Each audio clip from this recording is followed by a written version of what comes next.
Been before. Like I said, that was the 7-6 match on Villa in the group stages of Paris.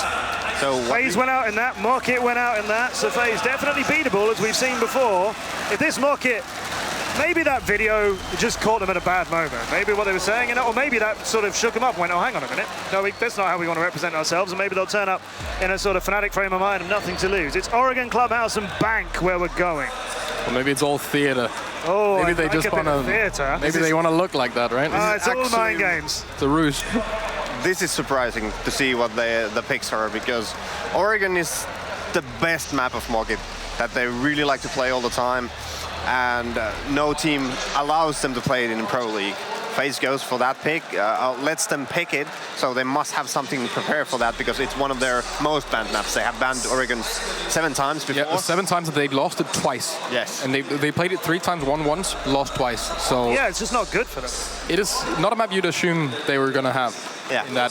But it's the same on Clubhouse for FaZe, because Market doesn't really like to play Clubhouse. They want to go for the coastline, they want to go for the Oregon, and they let Clubhouse through, which is one of the maps that FaZe actually likes to play. They have played it 4 times, won twice, and lost twice. And never banned it. And never banned it, exactly. So why on earth are we going to Oregon and Clubhouse? Both teams trying to outgame the other. Well, there's always one argument that if you're really good at a map and you really like playing a map, it's very easy to get the info on it. Oregon, Clubhouse, maybe a map 3.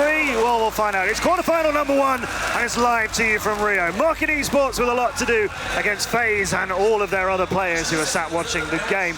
It is Milos and Emzo who are also ready for you live here in Rio, and let's get our first quarterfinal underway. Thank you very much, Matt, and boy, is it cooking here in Rio. And we're not just talking about the weather, ladies and gentlemen, because this very first match can decide many, many things. Now that we've said in the past, many games have been decided in the map ban, and this is a very interesting one for sure. Again, I'm Wassam Finish. With me is the ever so gracious and wonderful Devin Emzo Becker, Your Highness, and we are ready to go through with our first game. Now, Devin, in that video, Market seemed a bit perplexed. Yeah. They definitely, I mean, I don't think they expected to be here. I don't think most people expected them to be here. I think most people expected to see Secret in their place. But the fact that they've gone through, not just managed to make it when they hadn't made it in the past, but managed to make it after losing 3 players, pulling back a benched player, having to just pull in people at the last minute. If anyone can pull a rabbit out of their hat, I think it's Market. But they're going up against Latin America's best hope for this tournament, FaZe, right at the beginning. So I don't think we can get people into the stadium fast enough for the excitement that we have in this match. And unfortunately, it is very difficult. There are thousands of people still waiting outside and coming in as they trickle in throughout the day. Ladies and gentlemen, we'll kick it off. Map number 1 in this first best-of-3 series. Market versus FaZe Clan, the EU second seed versus the favorite team of Latin America. And it's all happening on map 1. Oregon, remind you, Clubhouse, and potentially Bank are what await us. And honestly, for a lot of players, for a lot of people, you look at this, for like, you know what, FaZe have the big advantage. That's a bit of a no-brainer here. But the fact that Market get that Oregon map as map 1, it can really throw things off for FaZe. They're not an easy team. Yeah. To deal with it. There you go. Light and Glass. I'm kind of hoping to see a smoke ban. There it is. Just there you go. Both teams have banned smoke during the season. Man. So I was really excited to see that happen again here. So it's good to see them coming to agreement on that. But it's interesting to see the Market the one to ban Glass, where FaZe is often the one to do that. Yeah, and usually it facilitates you to run Finka Blitz, which is a combo that works extremely well on Oregon.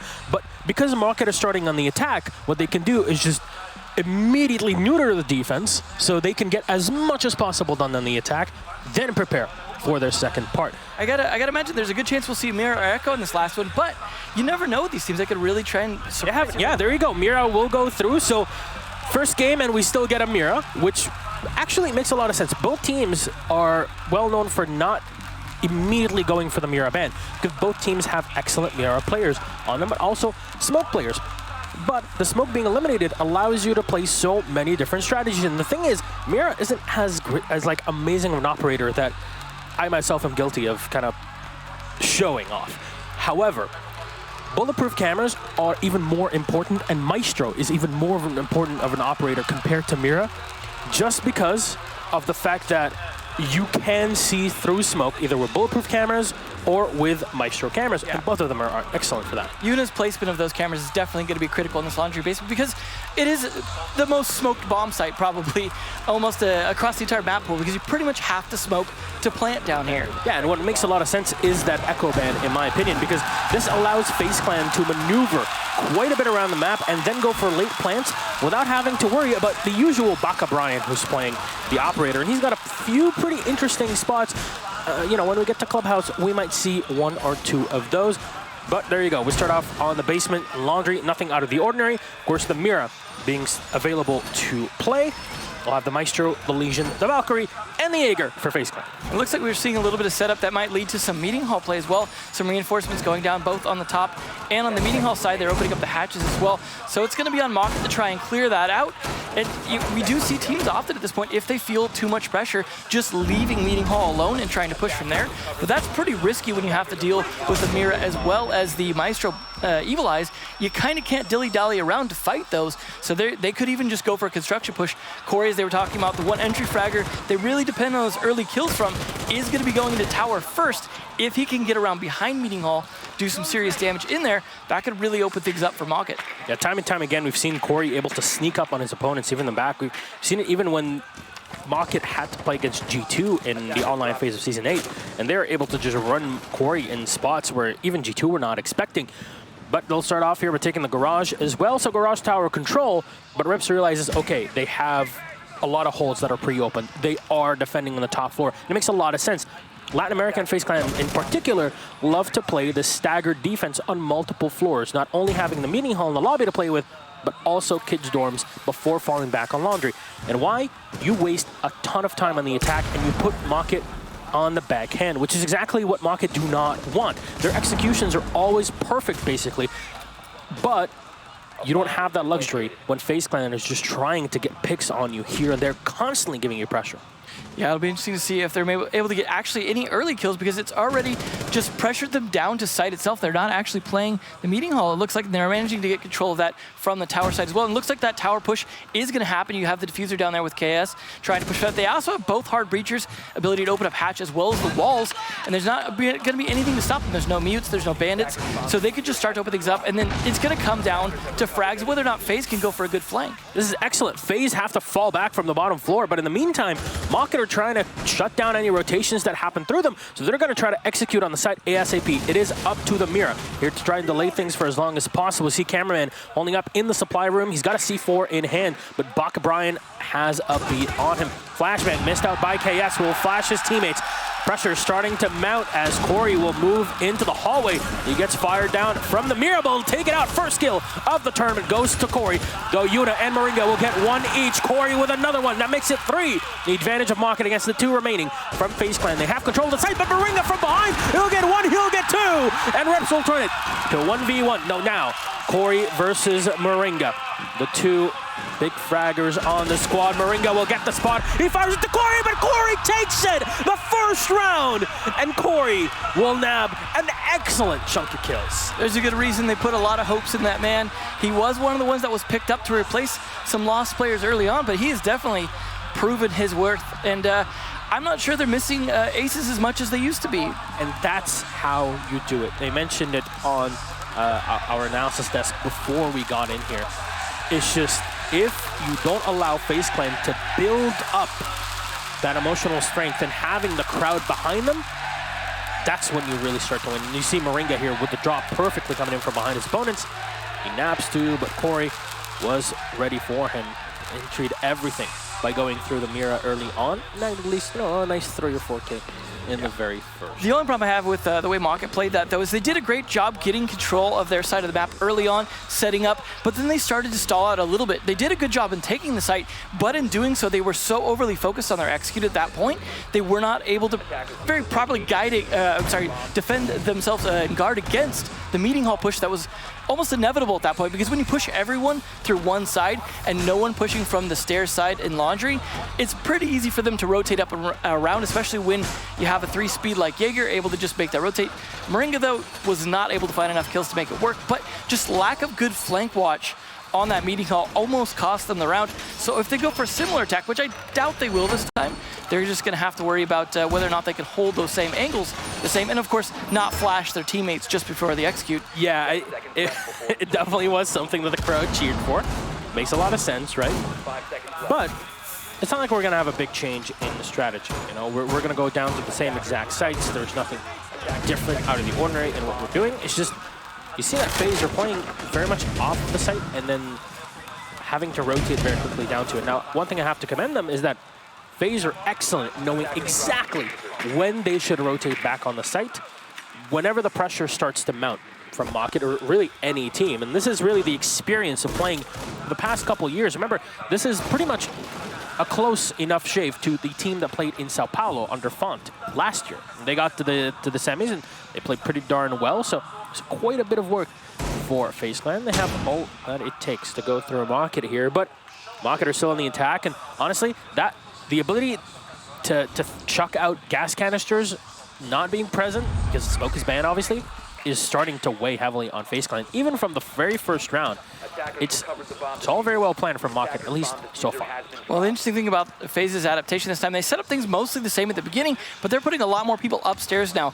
Now, they may not actually have to fight if it goes for another construction push, but the upside is that if tower control is not completely established, they're able to rotate around pretty easily above them this time, rather than having to do it a little bit later. So it looks like FaZe are mostly kind of either waiting in position on the site, just seeing if they can figure out where the attack's coming from, or upstairs, waiting to see if they need to engage in a fight or just make that sprint down.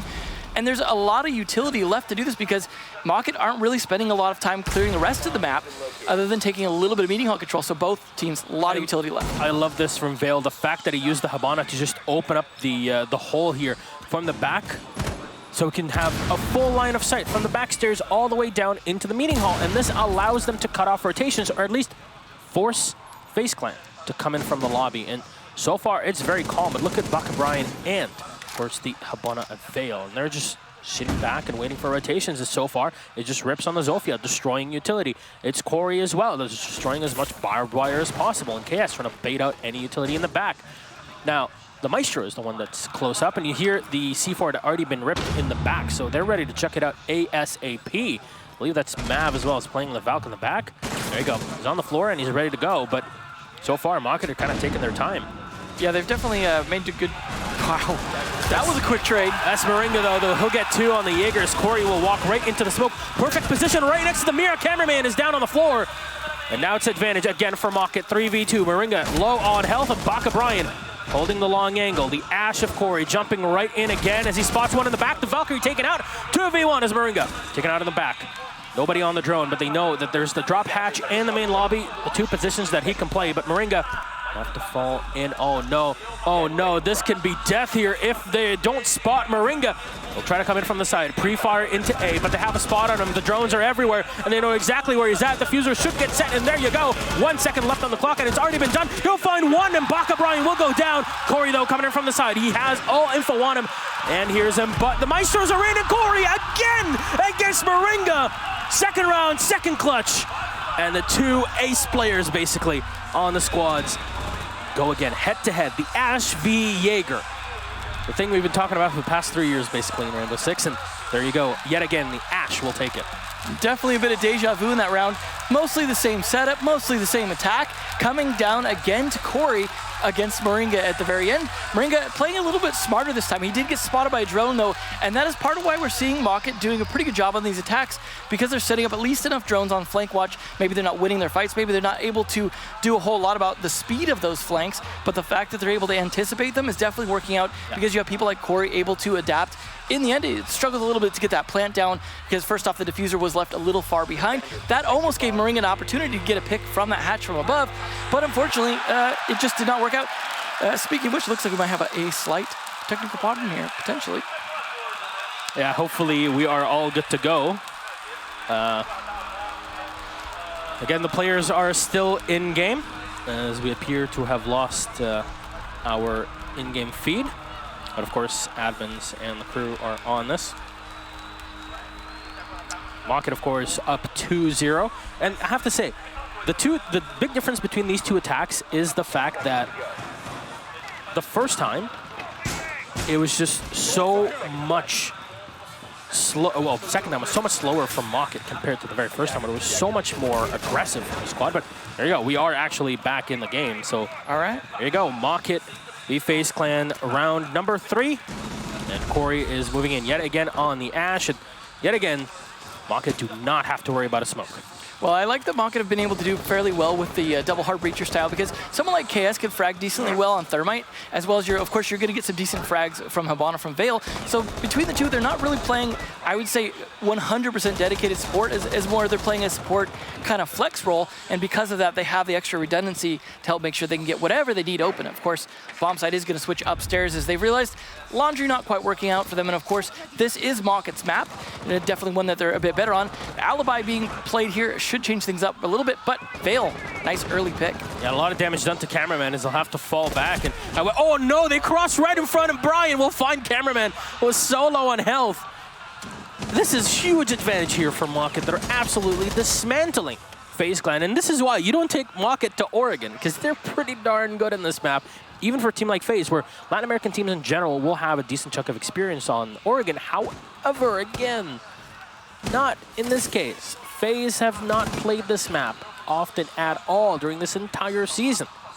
It really does not help when you give Mocket something they're very comfy on. And already the Thermite opening up the main closet will be able to go and plant, but there is the mirror window for them to worry about, and already drones being set up by Mocket. No smoke though, so that means they really have to depend on C4 to make things work here, and of course there's only going to have one. So Yuna needs to land a solid C4 if he wants to deny a plant in that room. Of course, the ban advantage here is also going to be a big factor into this, because, for example, you don't have the Jaeger to be kind of quick peeking and playing that same with Cameraman. It's going to be down to more utility, but Yuna does land his C4. Oh, rips! He finds him through the bed, and unfortunately, the Maestro just tagged himself. I think it was the Alda that peeked into the Alibi Prisma. But here, Yuna on the roaming Mira. Yes, it does exist. He'll find Corey and take out one in the armory before falling back. Rips, though, holding off the rotation. The Mira still in, and Rips again. He'll find it. Turning around the 180. Yuna will go down, and Mocket absolutely dominant so far in the game. When I talked to Mocket earlier, they said their plan was pretty much to try and take the first 2 rounds if they could and possible, and just put FaZe in a bad emotional spot. And so far, they're succeeding.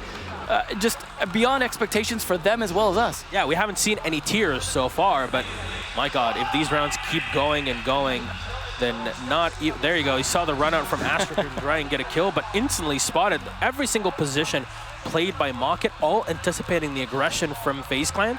Again, FaZe are an excellent team. However, you can't neglect. This is something very difficult to explain it to someone that has not been in that situation, where there was so much pressure.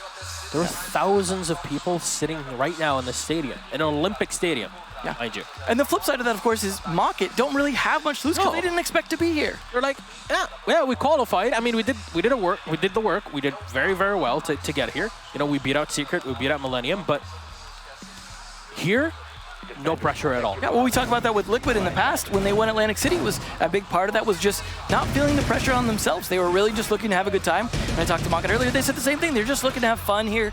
I mean, maybe they won't make it any further than this. Maybe Oregon will be the one thing that they win, but it's, I mean, obviously not over yet. But still, it is looking good for them going forward so far. It is dominant. I mean, the first 2 rounds were basically the 1v1s, but that 3rd round outside the defense downstairs, FaZe has not had really good luck. And you see it here again. They're going to go back down to the basement because they realize that, you know what, maybe we're just much more comfortable playing on the basement because we can play some sort of time advantage.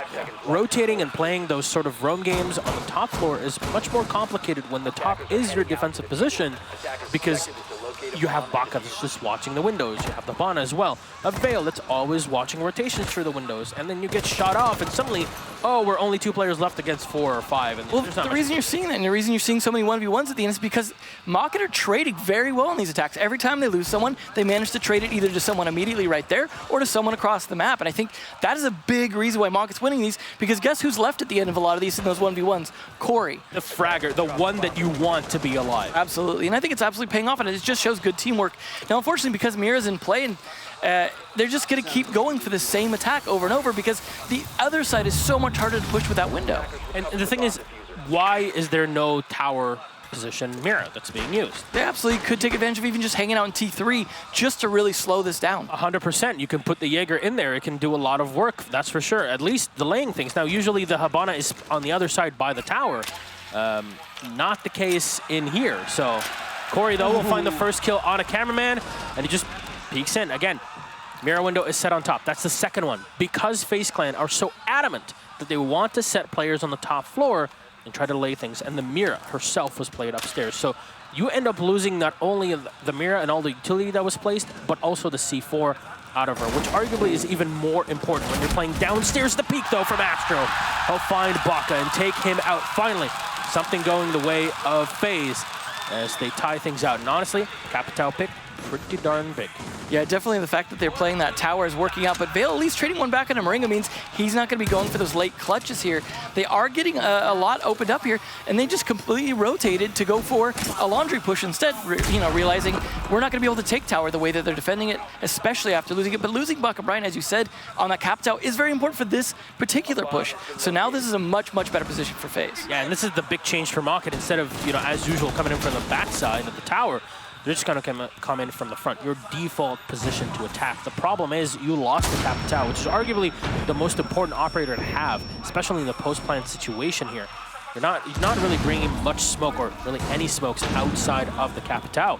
So without the ability to basically push anybody away from the closet or use your crossbow bolts to render lines of sight useless, then this can get way too complex for you. KS running the Vitality Charm. Of course, Vitality dropped down the Challenger League. We'll see the Thermite just ready to go in and plant. He's got the diffuser in hand. 20 seconds in, but he'll get taken down. Mav will find it. Perfect into a 3v3, and that shot Reps will go down. Another one for Mav, the 3K. And there you go, triple kill. Round 4 will go the way of FaZe Clan, and not a moment too soon. Well, it was unfortunate. Mocket falling victim to their own predictability. Look at the crowd, Devin. They're in. We got them in. One out of 4. Not exactly what you'd want to be doing as FaZe here, but the fact that they're able to anticipate, play a lot better counter strategy to Mocket, and the fact that Mocket just didn't have a lot they could do about it, especially being down the most important player, as we said, in terms of utility.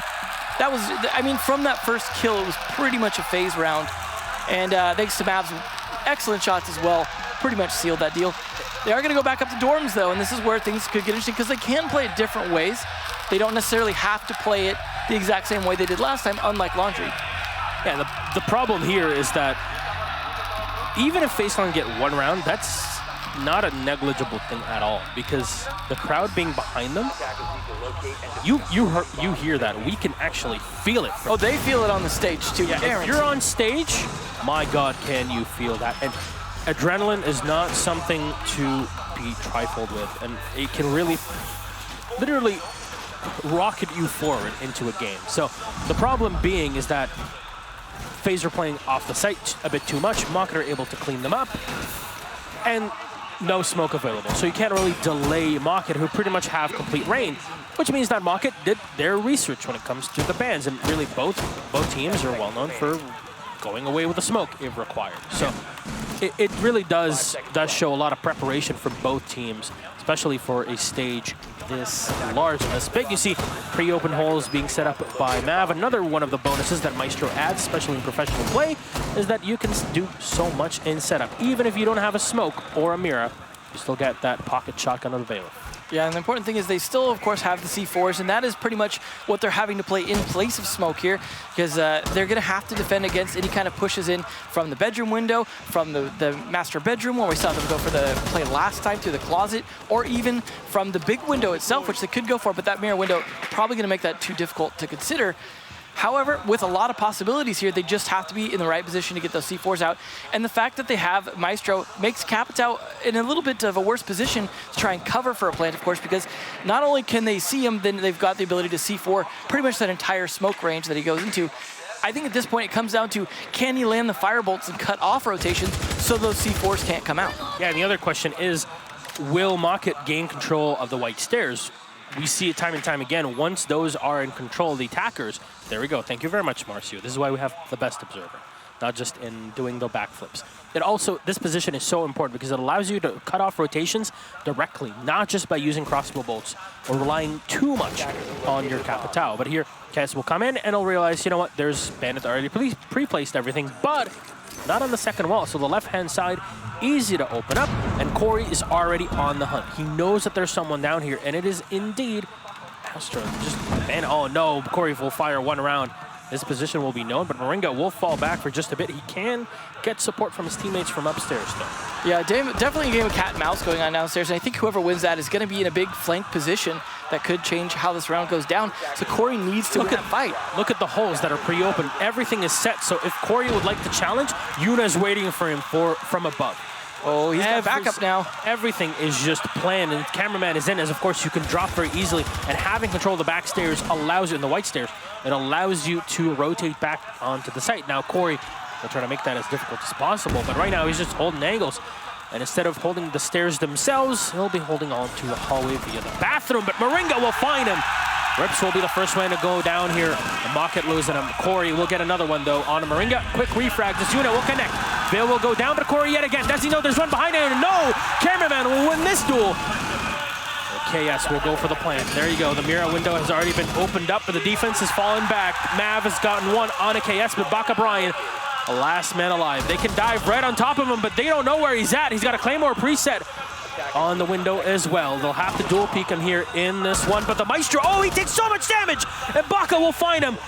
But this is the problem, the Claymore is set, and Baka will land at the 3K with the Claymore. Disheartening here for FaZe Clan as Mocket will grab the 4th round on the board, and that's why you play the roof at the last seconds. I love it.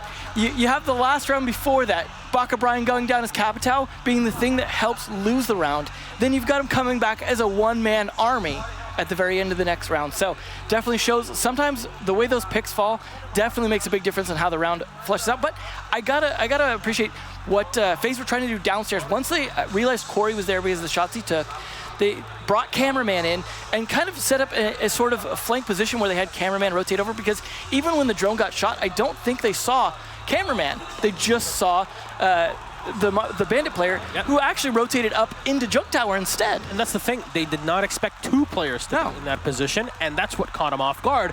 That's how Corey was lost in that position. Yeah, because he went up the white stairs not watching his own back. He did get a kill on the way up, though, so between that and the other kill, it was absolutely still a positive KD for him, and of course that's why his team was able to clutch it out. And the problem is, Baka had no utility at the end of the round. Yeah, he was the one that's supposed to peek. So I'm surprised that they got so close to the window, because he wouldn't have dove out. It's just, you know that there's the Capitao, you know you have the information on that previously from the round, but it's a bit of a mistake here from FaZe Clan to just try and contest in a 1v3 a player that is in a situation where he has to stay away for as long as possible and time it correctly. If you position yourself correctly, either on the defuse or to get the kill, it would have been much easier and possibly a FaZe win. But now we switch around. To round 6, and Mocket will have to play on the defense with no spec. And the attacks is going to be a bit differently now. We saw Mocket play the same attack lineup time and time again. Don't think we'll see that from FaZe, as looking like they're starting with a Monty and a Thatcher. Very different here. They're not going with double heart breachers. They're going to go with a big old shield to walk in here. Okay, it's not really surprising seeing Yuna with shields, right? But specifically the Monty is pretty darn interesting. I really want to see how they try to push this, and maybe they'll even go for a split push via the construction and maybe from the main lobby, or just push in from the tower. But no, the initial placement here from FaZe is just going through the motions of, all right, we're going to go through a small tower. Astra's going to hold in and make sure there's nobody up in the attic. Cameraman is just moving in. Now, they're supposed to have as many drones as possible in front of cameraman, and this punch hole is fairly predictable, but it's a very strong position because you're not expecting anyone in it. If you go for multiple punch holes, even of the defense, it's much more difficult to deal with it, but so far, it's just very slow. Now, what you usually have is you bring the Buck, and the Buck does most of the work here of just entering into the kitchen and taking control of the top floor. But there you go. Vale will light him up, and Astro will be the first one to fall. Huge loss on the Zofia, and Corey again! My God, how does he do this? 60% HP, and he's still well and truly alive. FaZe to lose 2 important operators early on. Yeah, they're definitely not going to get any EMPs down now, and that could be a big part of this because now they can't clear out any of the Legion mines or potentially even some of the black eyes that might be around for Una to be able to walk through. Oh no, KS is ready. He's right behind the Monty. He'll fight it. Moringa will go down. And that's the diffuser on the floor. Una he's blindsided. What angle does he hold at this point? Don't charge him. And the Monty will go down. Mocket absolutely manhandling FaZe Clan. As Mav's the last man alive here.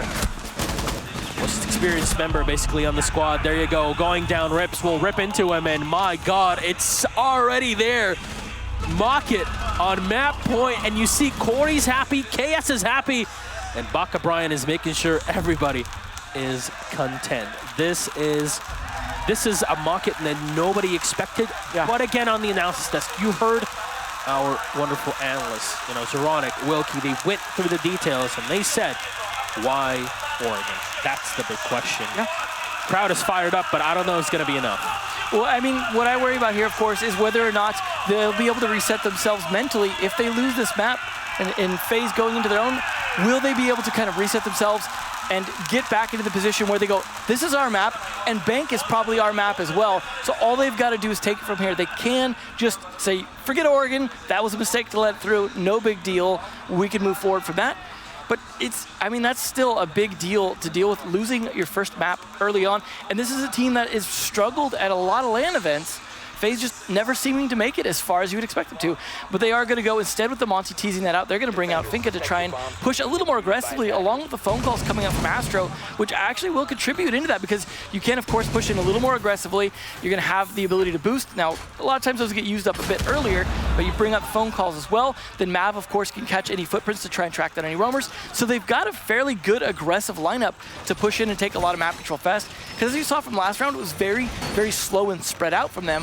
We'll see if the strategy works a little bit better, of course, as it's a different bomb site. I mean, the fact that the Monty just walked up the stairs and then KS is like, all right, so I guess I'll go because I just, heard the Monty just clinking in. Yeah. Got a 1 kill and finish off the Monty. Easy double there. It's just, now FaZe Clan are up against the wall. And what do they bring? They bring the Jackal so they can scan the feet and obviously use the Inox to make sure they have a beat on their opponents, and also bringing Una with that Finka. Now, Finka, of course, now has grenades, so that's something to keep in mind. And FaZe is probably the team I've seen play the most Finka all around.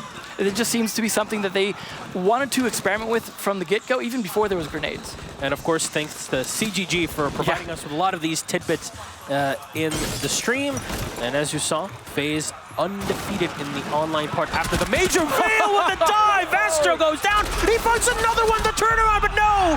Cameraman with the kill. Vale will go down. Unfortunately, Cameraman was on the camera. He was checking the drone, but losing the Dokkaebi in this push when you need the Dokkaebi plus the Jackal to clear out anybody roaming, that's a bit too much of a loss, even if you lose a Valkyrie and a C4. Yeah, and it was worth it too because, of course, those black guys probably all already set up. So that utility is done for, whereas you said the phone calls not coming out is going to be a big problem here. But at least Cameraman lived through it. And that's the important thing. Had they lost 2 on that, that would have been way more drastic. But KS has been playing a lot of good Alibi, and I think that's going to be a problem for them as well here. Yeah, and this is what I like from Una, though. He's bringing the LMG.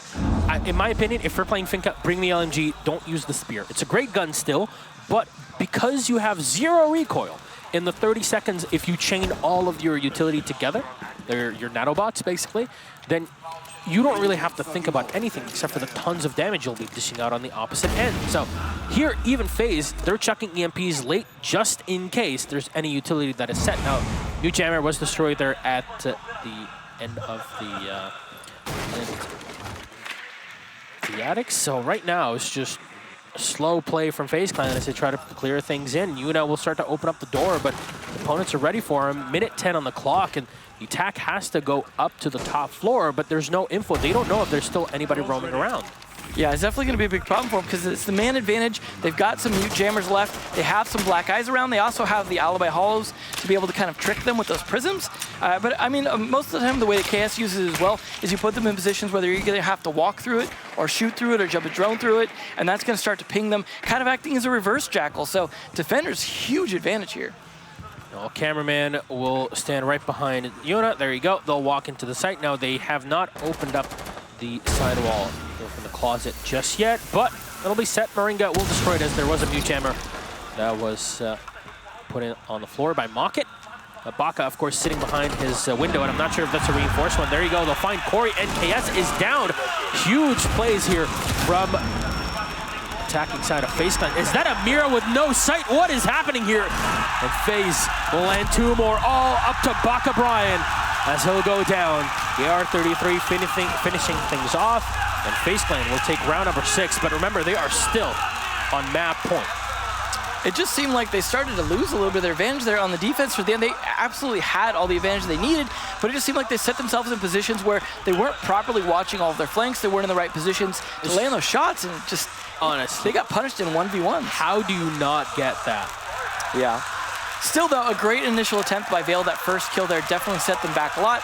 The second kill as well. It just put them in a good position they just didn't capitalize on. And I hope Mocket, of course, aren't going to fall into some kind of tilt situation. But that's definitely going to make FaZe feel a little bit better here, as they did manage to at least take one more round, but they're obviously not out of the woods. This is, of course, match point. Baka going to switch off of that mirror and going to go for the castle. Interesting choice here because, of course, they are going to tower, which should make things interesting because, of course, they don't have to go to tower. They could play dorms. They could even play kitchen if they wanted to, but they're going to bring out the tower, and that's why they're going to hide that castle pick. But this still should be interesting, as this is one that doesn't often go in the way of defense, but has sometimes this season. It has worked out for Mocket, actually. It has worked out for Secret. It has worked out for Penta, well, back when they were Mocket as well. Even Vitality have got it done, Team Liquid. There's quite a few teams that have gotten some wins on it, but it's not a consistent thing, as you said. It's just sometimes it'll be there, and sometimes it'll be the thing that wins it out for you. Now, on this site, 100%, Mira is not really your most important operator, so it makes a lot of sense to go over the switcheroo, as you know, you might have used the alibi or the bandit to really trick your opponents. So yeah, now that you spot that it's tower, we'll tell you straight up. Important thing, take T3. And what is KS doing? That's genius setup. 2 Prismas upstairs in T3. Make sure that you get info on your opponents the instant they pop it. And they should have, there you go, Corey's going to play on the top floor. He'll have ADSs set around him. I'm not sure if there's a shield being brought as well to help him in this position because, you know, obviously it doesn't make a lot of sense. But no, he's bringing barbed wire, and nobody will be setting extra utility for him in this spot. And they're trying to fake out spawn peaks.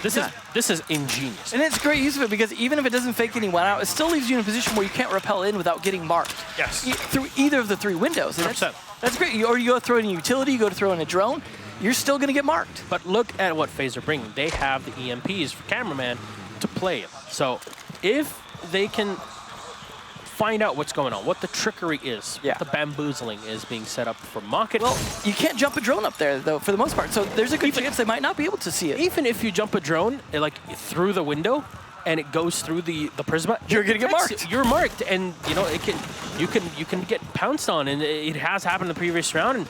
And Mocket, having such a big lead, will not shy away from ballsy plays.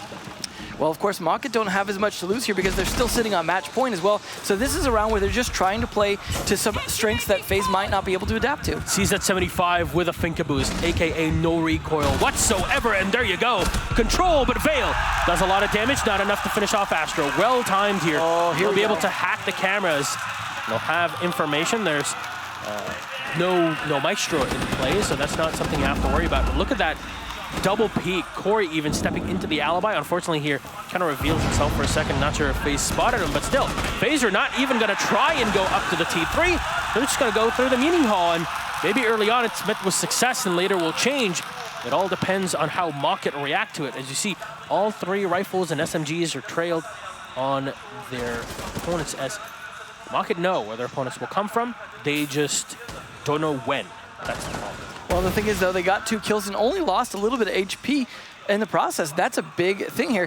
Now, they, of course, potentially have at least 1 phone call left as well. Probably maybe an adrenaline burst or 2 from Yuna. No phone calls. No, wow, he used those pretty early, especially with a good 38 seconds left. This would be a good time to have one of those. So many people left, but Yuna taking down Baka means it's just 2 left on Mocket against all 5. Look like a pretty good FaZe round. Look at the time, 27 seconds on the clock. They still have to go and plant. Rips will find one. Cameraman will go down, but Yuna with the refrag. He'll find the headshot, but Corey's still on site. You don't take him out. You've seen the amount of work that he can do for Mocket. 15 on the clock. They should know where he's at right now. The alibi should be able to help him upstairs to get some info. No, the smoke misspotted, but Moringa will be able to plant right on the edge. Moving in, Aster is ready from below though as he's taking control of the basement. And Dokkaebi will finish him off. FaZe now closer and closer to tie. Remember, the only way FaZe can take Oregon is if they head to overtime. It's definitely looking possible here. This is seeming like a very attacker-sided map from what we've seen so far. We've only seen 2 defensive wins out of all of these rounds. It's definitely been the case where sometimes it's been close, sometimes it's not, but attackers seeming to come out ahead almost every time. And what we're seeing from Mocket is even when they have a good chance of winning these, a lot of times they're just not pulling it back. Seeming like the coordination just not working as well for Mocket in terms of defense. They were so coordinated on attack. They seem to have the strats down very well, and it's kind of almost the opposite sometimes of what you see in terms of that coordination, because attackers tend to be spread out a bit more, but it seemed to work out in their favor. It's also working out FaZe's favor because they're catching a lot of Mocket players off by themselves, and that's absolutely why it's not working for Mocket. They're not set up for all those trades we saw them get on attack. They're just not grouping up, and I think if Mocket could just play a little tighter together, they might be able to do a lot more against FaZe. And what's the site where it's easiest to play tighter together? Down in Laundry in the basement. And that's the one that they've won so far. Of course, they couldn't go back to it till now. So yeah, of course, you play the site, and then you have to play 2 different ones. Lose or win, no matter what. You can't play the same one as before, and so this is why you have to have 3 bomb sites minimum in your quote-unquote inventory, your back pocket. Well, of course, and if they win it a second time, they don't have to play any more. It's all Logar. As they just move on to the next map. And Clubhouse will be an interesting one, I suppose, because that is a good one for FaZe, not as great for Mocket. So FaZe don't seem to have really been phased by those early rounds. I wouldn't put it past Mocket, though, to play excellently on that second map. Now, I have to say, Brian, why the no sights? All right, okay, I get it. The Vector looks great. It's a pretty weapon, but not like this. I don't know what the plan is, but I mean, we'll have to see if he can pull it off. If he can, and, you know, it's his style and the way he wants to play it. I mean, we saw a lot of people questioning the iron sights originally with Bandit, and it's something that's caught on pretty well. But I mean that was a little more obvious of an advantage. Yes, the Vector definitely has some comfortable sights to work with, but it's just, you know, it kind of blocks a lot on the bottom end of it. So you kind of lose a few degrees of lower vision. But, you know, my optometry aside. Ooh, Corey again with the picks. He lost a lot of health on this. They could go for a reset, but it's probably not low enough to really justify it just yet. Honestly, this kill is more enough. If I'm Corey here, I just stand upstairs and die the instant I can try to do as much damage as possible. Like, you still have support. You still have your teammates around you in the armory. So what you do now after eliminating the Dokkaebi is just double down on it and like, hey, you know what? You really want to deal with us? Come up here, because minimum we're going to draw a lot of time off of you. You see Rips also in here. There's 3 players on the top floor for Mocket in the peak. No, Cameraman and Yuna will grab 1 each. A Legion, huge loss here, and 1 more. Veil going down. That's all 3 roamers cleaned up, and now Mocket are in disarray. They've already set up a tower side mirror window, so they can look and also have KS as pre-positioned his evil eyes on the Maestro to get information as an opponent. Now, don't really have to worry about smokes in this situation, but gonna have to worry about just an all-out assault. There's still a ton of time. Yeah, so much left for a 4v2. It's really going to be on Mocket to try and time their aggressive peaks correctly. Hopefully they still have some black eyes left to work with, as well as the evil eyes, because they're going to need all the intel they can get to be able to take advantage of this time as well, to get some of those just quick peeks out. I mean, huge advantage to FaZe Clan in terms of the ability left to be able to open up things, to be able to set up angles. They got the soft and a hard breacher. They've got the ability to clear out some utility with the Thatchers. They can even disable temporarily one of those evil eyes with Thatcher, and that could help them go for a push, but it's not like they've got any smoke to assist with that. Yeah, and then that's the thing, but that's what you sacrifice by not having Capital in the squad. Well, Moringa would already go for the plant, and the C4, oh man, was it just shot down in the air? It didn't really hit anything over there. That happens a lot more at land, but Baka unfortunately finished off. It's all down to KS. At least finds 1. He'll nab 1, but there's still more around the corner. And Yuna with the LMG, he counters him. And FaZe are a round away from taking this to overtime. This is what happens. You get FaZe 1 round. Well, you know what? They're going to start to build things up. They've got a crowd behind them. A few thousand Brazilian fans here in the Olympic Stadium in Rio de Janeiro. Yeah, you're going to have a bad time. And this is why you cannot underestimate momentum and adrenaline. It is just violence, speed, and aggression. Speaking of adrenaline, they're still consistently running those boosts as well. I gotta say though, unfortunately, Mocket still, again, not making the adaptation I mentioned before, which is playing as more of a group. They're playing on the site, as you said, that should be the most turtle site of them all, where they can work together as a 5 or 4-man team, but instead they throw everyone upstairs. Look at Mav, he is so fired up.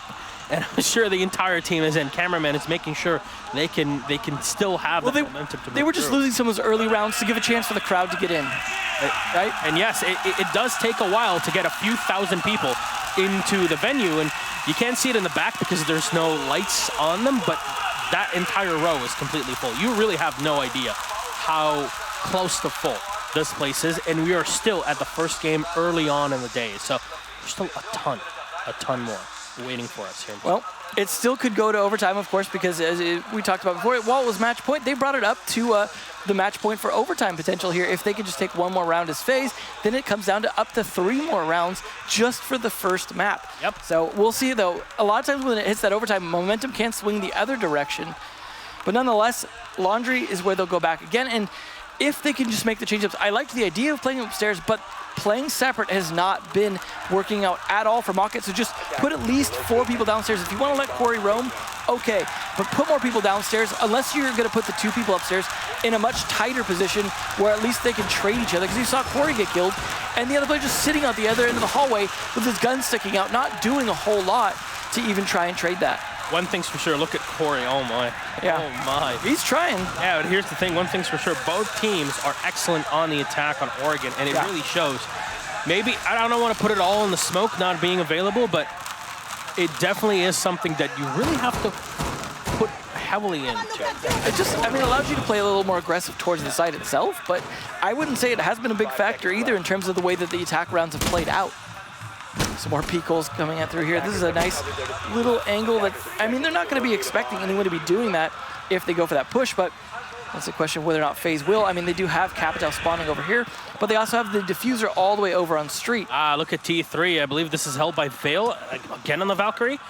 In the tower, yeah, there you go. He's still out there, so he's going to make as much noise as possible and drop whatever is needed. Takes a bit of damage here, but he is definitely still available, and this puts Mav's focus on the tower.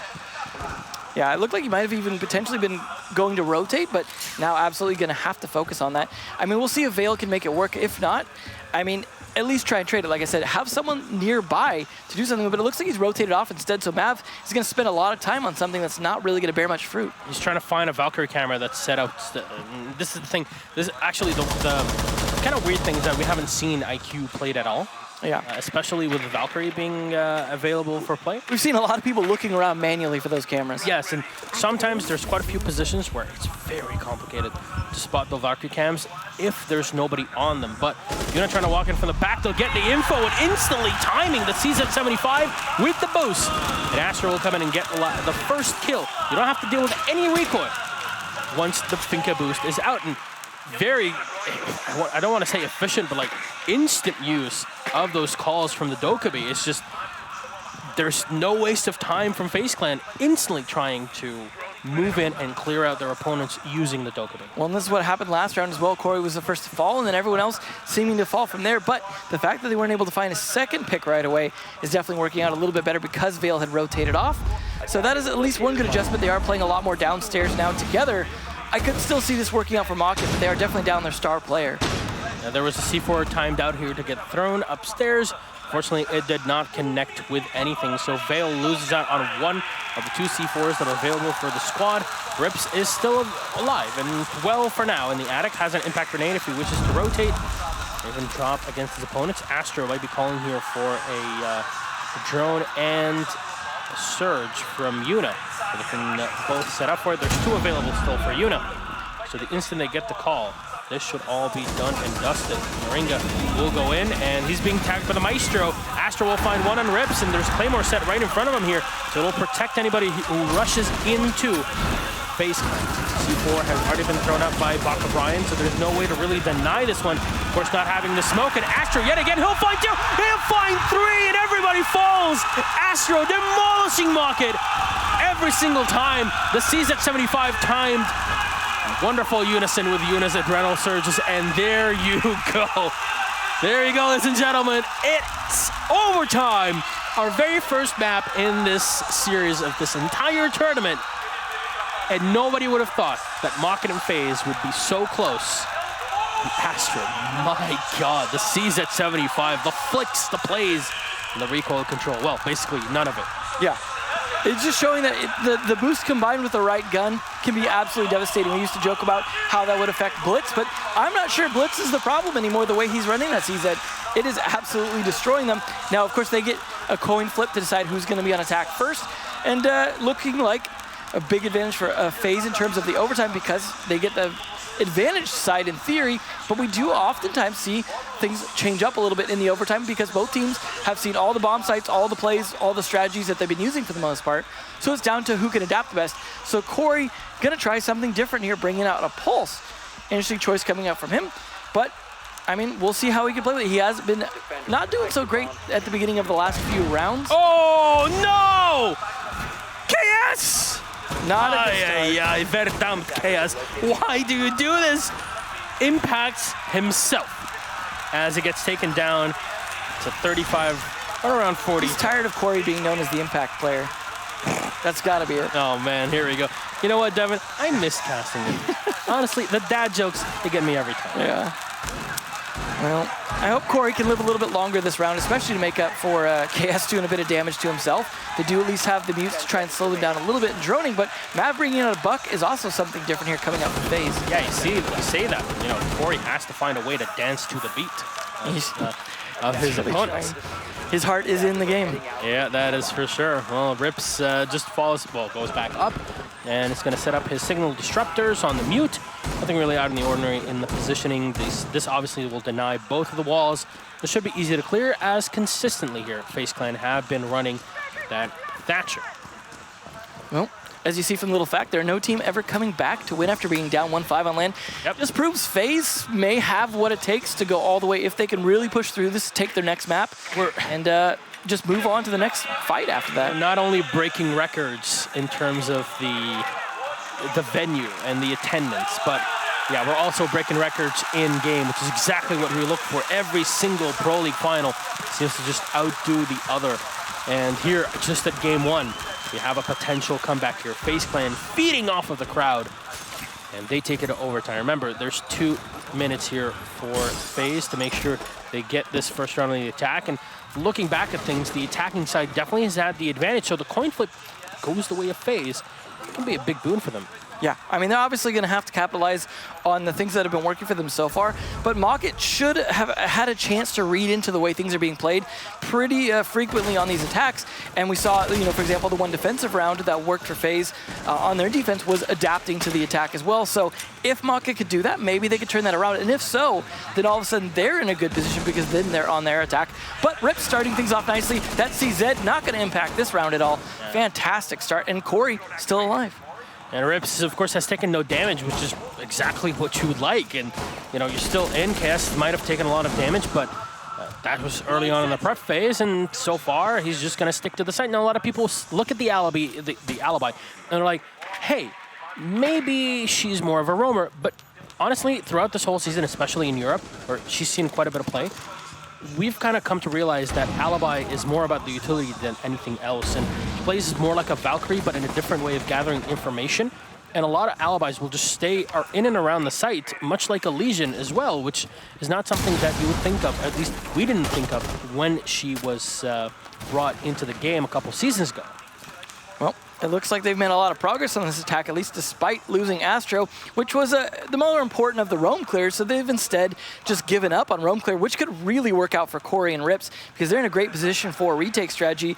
Once you get the callouts from Corey, he is going to be set up to potentially C4 if need be, if they try and go for the push, as well as call out for Rips to push up those stairs if he needs to. So a lot of intel working out for them, but a multi-pronged push here working out for FaZe. Moringa will find a headshot on Baka, take him out. But Corey down from the side. Cameraman with one more. Rips will find one as Mav with another. And Cameraman one more. Yuna goes in for the last. It's a flurry of kills. You get a kill, you get a kill, and everybody gets a kill. As FaZe Clan absolutely walk into Mocket. And they literally just walk into the site and take it. Yeah. I mean, they just pretty much gave it to it. It was unfortunate that just a lot of their peaks not working out. The timing absolutely not working out. Corey getting down right before the opportune moment as well. Rips, though, at least with this... Oh, my... Oh, no! What is that flick?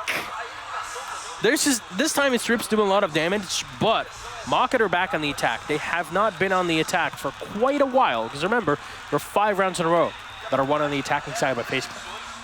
So to take it in here, this is now Market to get the advantage to possibly get that extra round, as so far, the defense has already won, has only won 1 round out of all 11 that we've been through. Yeah, it's been interesting. I mean, Laundry has been the only bomb site that seems to work, so of course that's where FaZe is going to go. Market have been able to tear it apart a little bit, but their one attack has pretty much been one-dimensional. They pretty much focus on pushing construction because it's so hard to push the other side.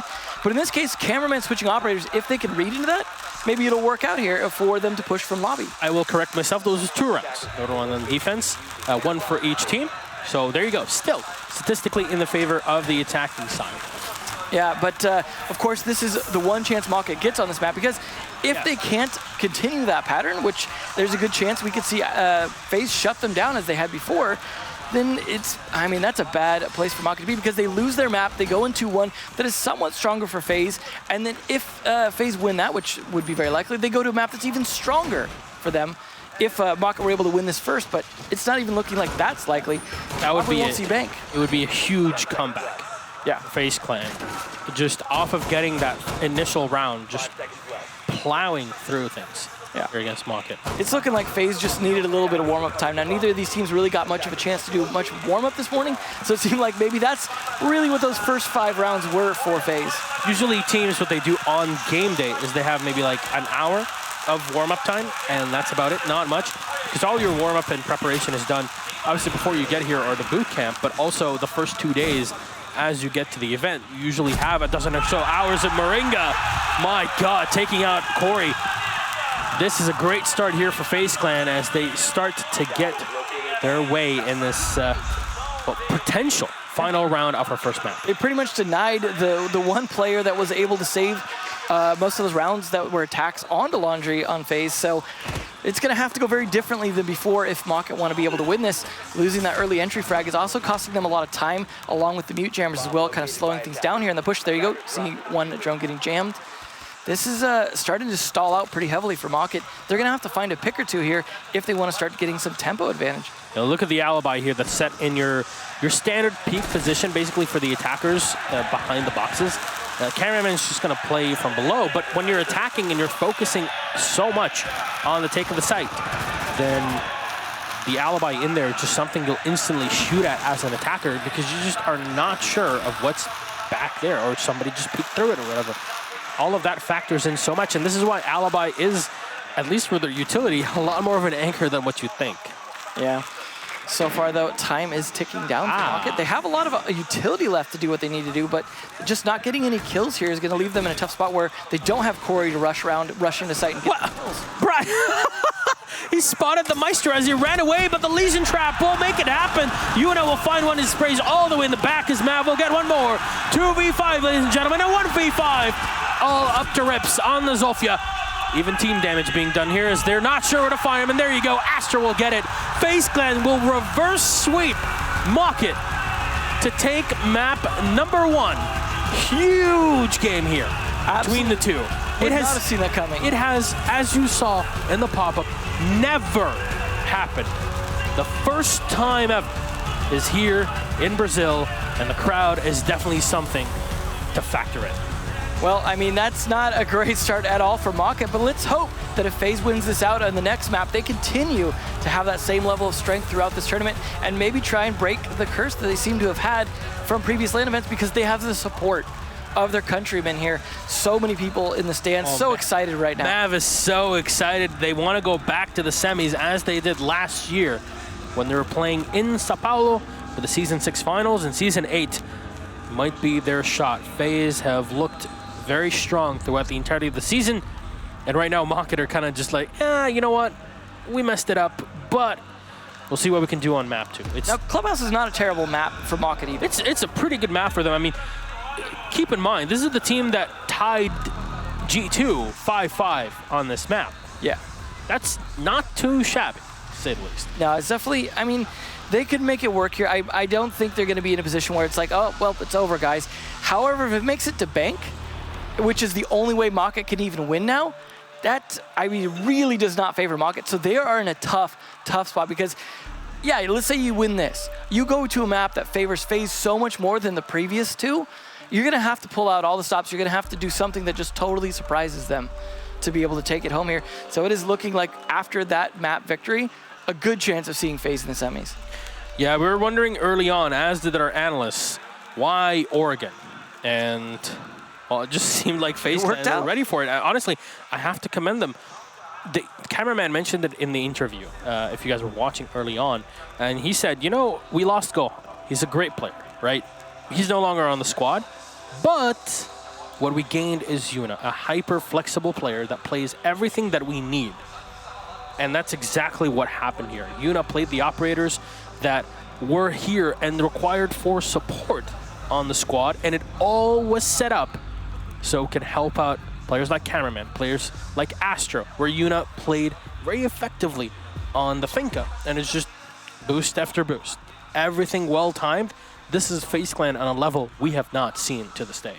Yeah, this is definitely going to be their chance, their shot here. No, of course, there you go, the cosplayers.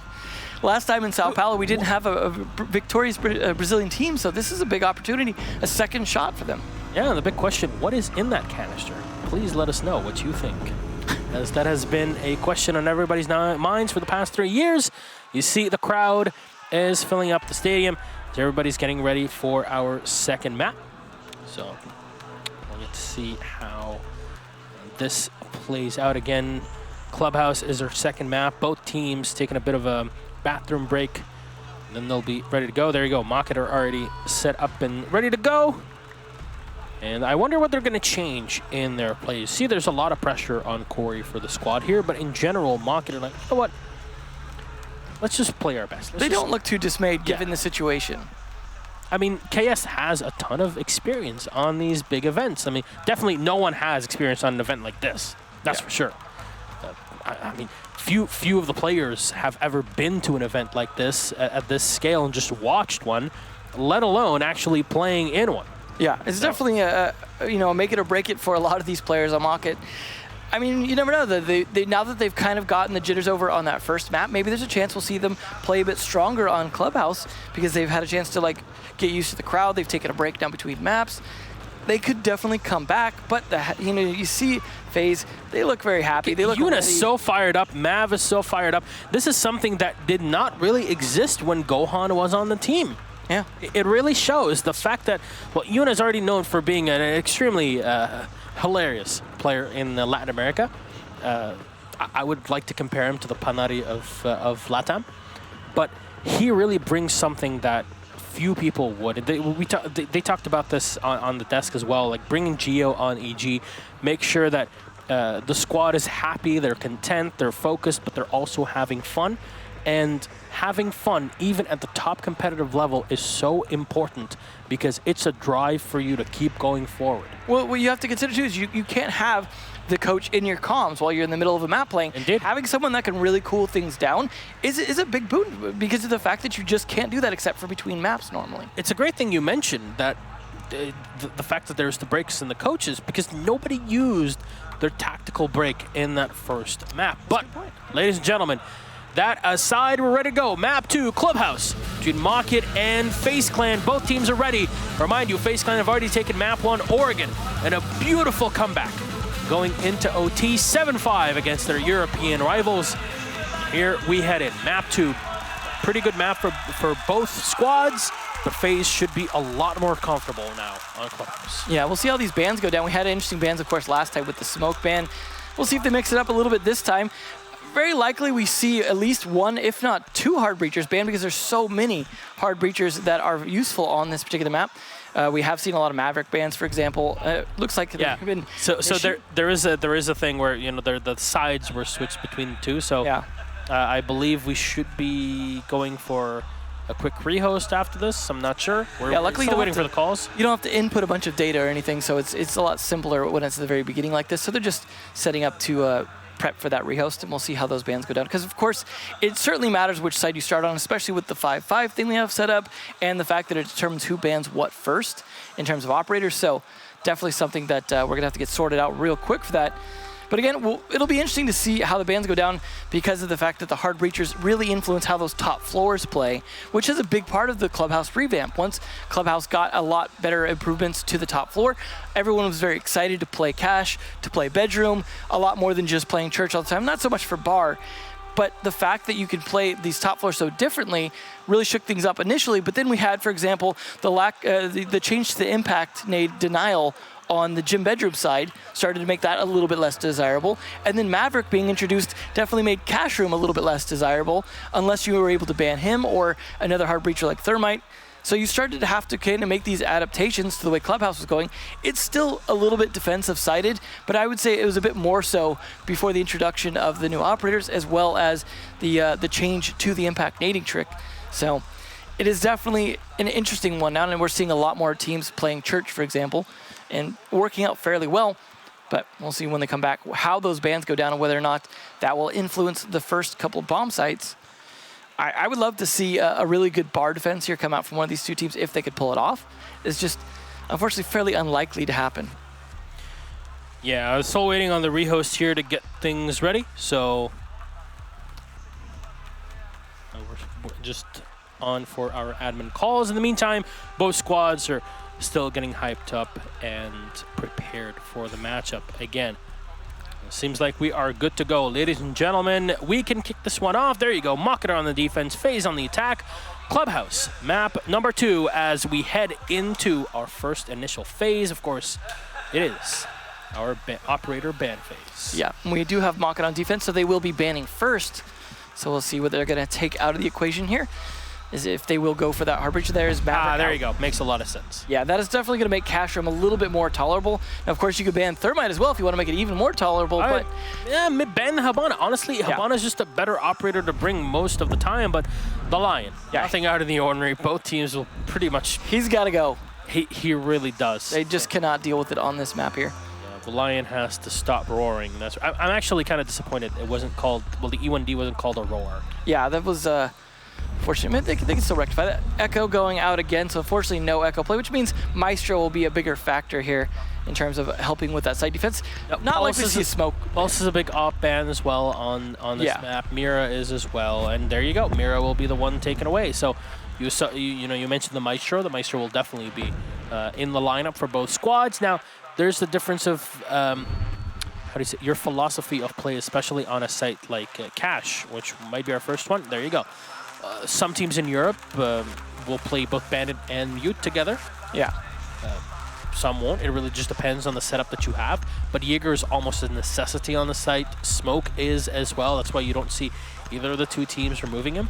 And Leeson is just a nice addition to the squad. And it's very smart, in my opinion, that that Echo being banned. It really allows FaZe to play very flexible and also not have to worry about Brian's Echo drones at all. Yeah, and I was a little curious if we would see Yuna on the Monty, because Monty is something that we do see sometimes played for garage pushes and things like that, and we did see him bring it out last map, so it's not a surprise to see him use it here, although 6 picking off the Jackal. Jackal still would have been useful in potentially controlling some of those roamers, but nonetheless, you could almost do the same thing in a way with the shield by walking around the map, clearing it, and taking down those roamers very easily.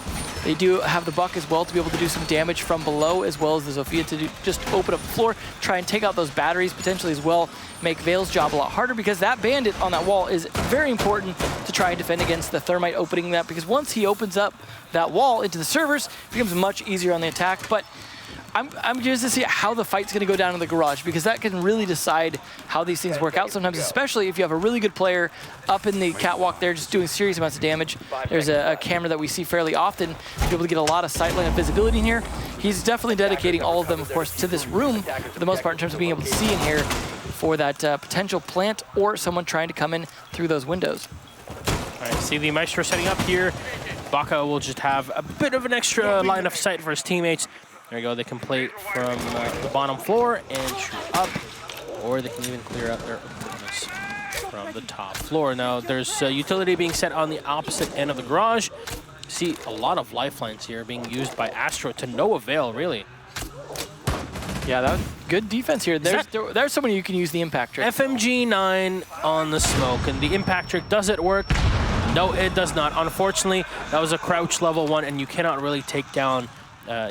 Basically, your impact radius is not big enough on the impact grenades for the smoke in here. And it's very odd that KS is bringing the FMG9 with obviously Team Liquid skin, but still, his positioning though so far away definitely makes a lot of sense with why he picked it. However, they'll have to fall back. Cameraman has had to use all of his Hibana X Kairos, so it's all up to Moringa now to play this. And of course, you bring the shield, you don't have any EMPs to play with. So the strategy here, the attack of FaZe, is completely different from the standard. Oh, this is going to come down to a fight here with Rips if he just gets too aggressive. Moringa's easily going to be able to punch this because the angle is so much in his advantage that he will clearly see Legion coming up before he's able to see him, and a flash helps with that, but not the right timing. Vale, though, taking out Cameraman, quickly traded right back onto by Astro. Yeah, you lose the Jaeger for the Hibana. The Hibana had already used all of his Skyros, so that's a completely fine loss for you on the attack. Rips is coming in from below the oil pit, but there's the Monty. He's going to try to push them away, or at least have someone to look down. No, they don't spot him just yet. Rips can definitely go up and do the damage and spot the Zofia. Yes, he does, but can he finish her off? The impact being thrown right in the face of Astro, but he takes no damage because of the railings. Now, Yuna is down on the floor, taken in from the back. A lot of damage done to Astro as well from the Maestro. And is it going to be enough to clean them both up? Yes, they're down on the floor, but Astro's a Zofia. He can pick himself up because Polish physics, I guess. There you go, he'll be up. Grenade will push Corey back, but they're still in control, and he'll find one. Astro is down. The shield of Yuna, however, is still up and alive at 50% health. There's a lot of commitment to this garage push, so much utility, losing both the players that used all their utility, so I suppose at that point they were mostly just about their guns anyways, but Yuna being half health is going to make this much harder as they go for the plan. Because the amount of utility thrown in by Mocket as an extra gas canister is in. Mav, though, will finish off Corey as he ran right into the smoke. KS going in for the cleanup as he just opens fire into the diffuser. And Baka Brian will fly in one on Moringa, though. It's now all up to Mav. Buck in, and this is why reinforcing the walls is not really the best of things to do, but this time it works out perfectly. If you're expecting a Raj push, and there you go. Mav is on the floor, will get cleaned up by Rips as he finds the kill, and a defense will land the first round. Now, it makes a lot of sense for the defense to get more wins on this. Basically, you look at things, Clubhouse and Villa are the two most defense-sided map. Usually, maps are around 51% for the attackers, with the defenders in win rate, and 49 for the attackers, very close. However, once you look at Villa and Clubhouse both are around 57 and 58%, which is pretty askew for the rest. Yeah, there's it's definitely one, like as I said, that has been a bit more defensive-sided. That's shifted a little bit, but still in the advantage of defenders for the most part. I will see if I have a feeling Yuna's probably not going to stick on that Monty. He might just kind of tease him because he played it last time. But they're going to go down to Church now. Cash was a pretty good defense overall. I got to credit, though, a lot of the defensive setup burned so much utility. You saw all the X-Kairos get used, all the lifelines get used, and dealing with Yuna just trying to make progress along that catwalk. Between all of that, the defense just was able to do so much work.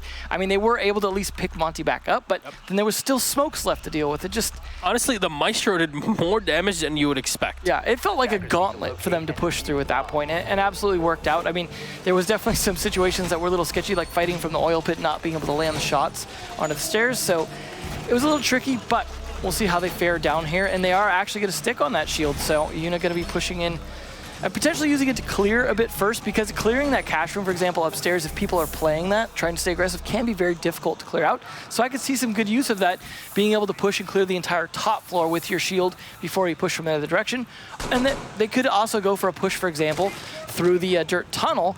Of course, they would have to deal with the smoke as well as Legion mines, so it's not the ideal thing to do if you don't have the ability to clear them out with something like EMPs, which they don't. So we'll see where they're going to actually push from. We could even see him come in from blue if he wanted. I like that little punch holes there. Yeah, the thing is, there's no rotation hole from Mocket. So they're planning, yeah, there we go. The only one that they have is towards the armory, not towards Church. So they want to keep themselves safe in Church by just putting up as many reinforcements as possible. The thing is, of course, there are two soft breachers on FaZe's side, so they can just open that wall up and, well, make it a rotation for themselves. So Mock's going to have to do a good job of denying that as long as possible, but at least it funnels them through that. Now, one thing I'd like to check, though, if Marciu's on comms here, is the hallway downstairs just to see if there's any extra reinforcements that were set on it. I'm not sure if we can get that done. Mav, in the meantime, will just continue to drone in. There's nobody on the top floor here to contest them. Sometimes defense will put a player in cash room or in logistics, but learning from their mistakes in the previous map, Mocket will just stick to the site, and Yeah. I think it makes a lot of sense. You want to play the defense as best as possible, and of course, defense having the advantage on this map by default. Yeah.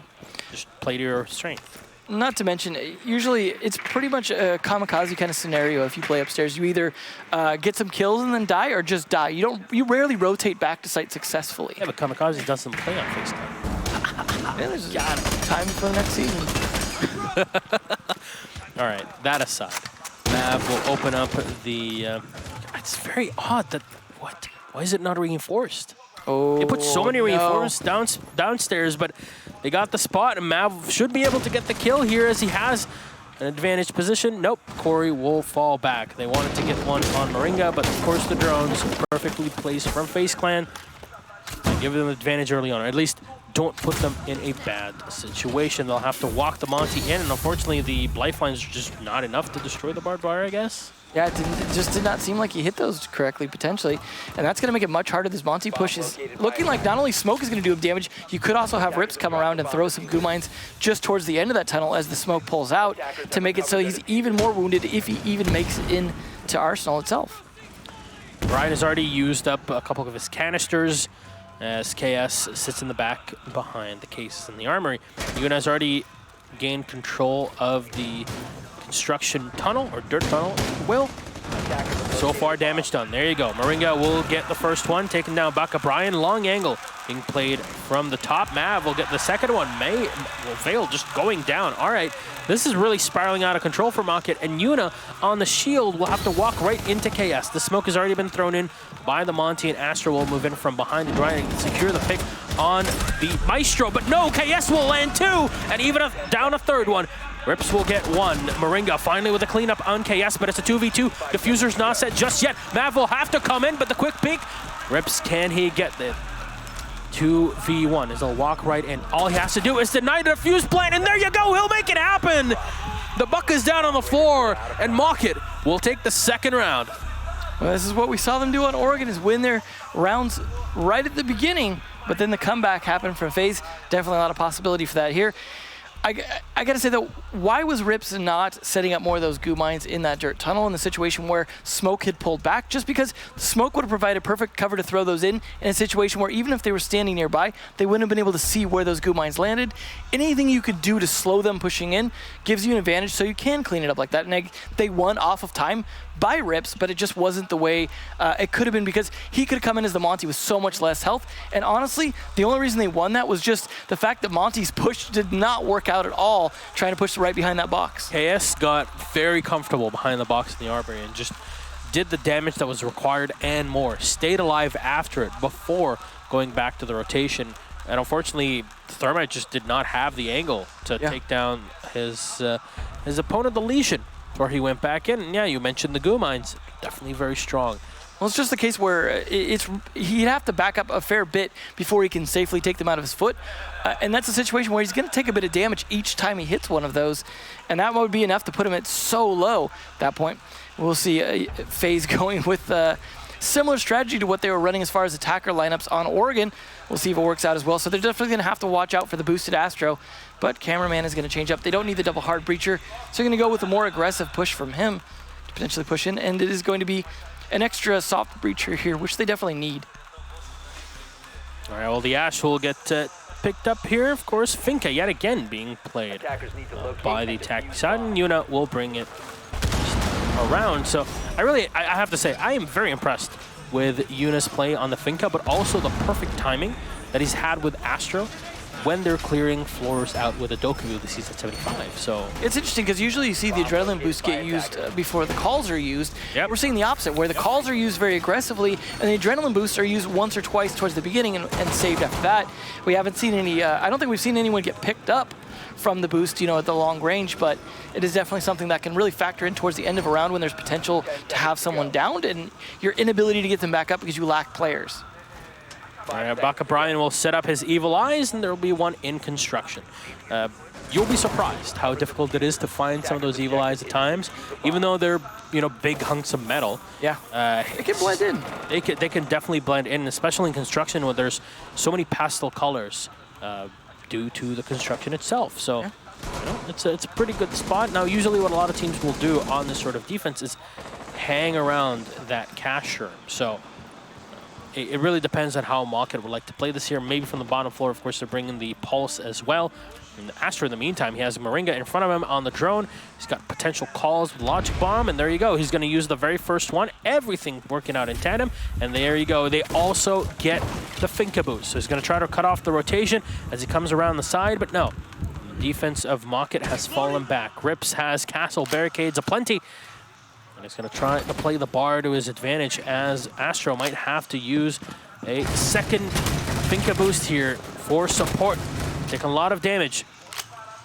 Surprisingly, none on Rips. And actually not on Astro. It's just fire being thrown in between the two. And this is minimum draining time and resources.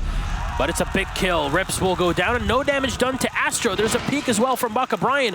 They'll have to fall back. Now, those stairs, I wouldn't recommend anybody in the attack engaging them. This is something that does not ever happen, where the attackers will usually come in and the aggress from the opposite end, by the cash side, not through the main stairs, just because it really funnels you, especially when there's a smoke available to play. Especially when your little face just peeks up before everything else, makes it for an easier headshot, potentially. Yeah, and KS should have an easy bit of run here, just chucking gas canisters as required into the stairs.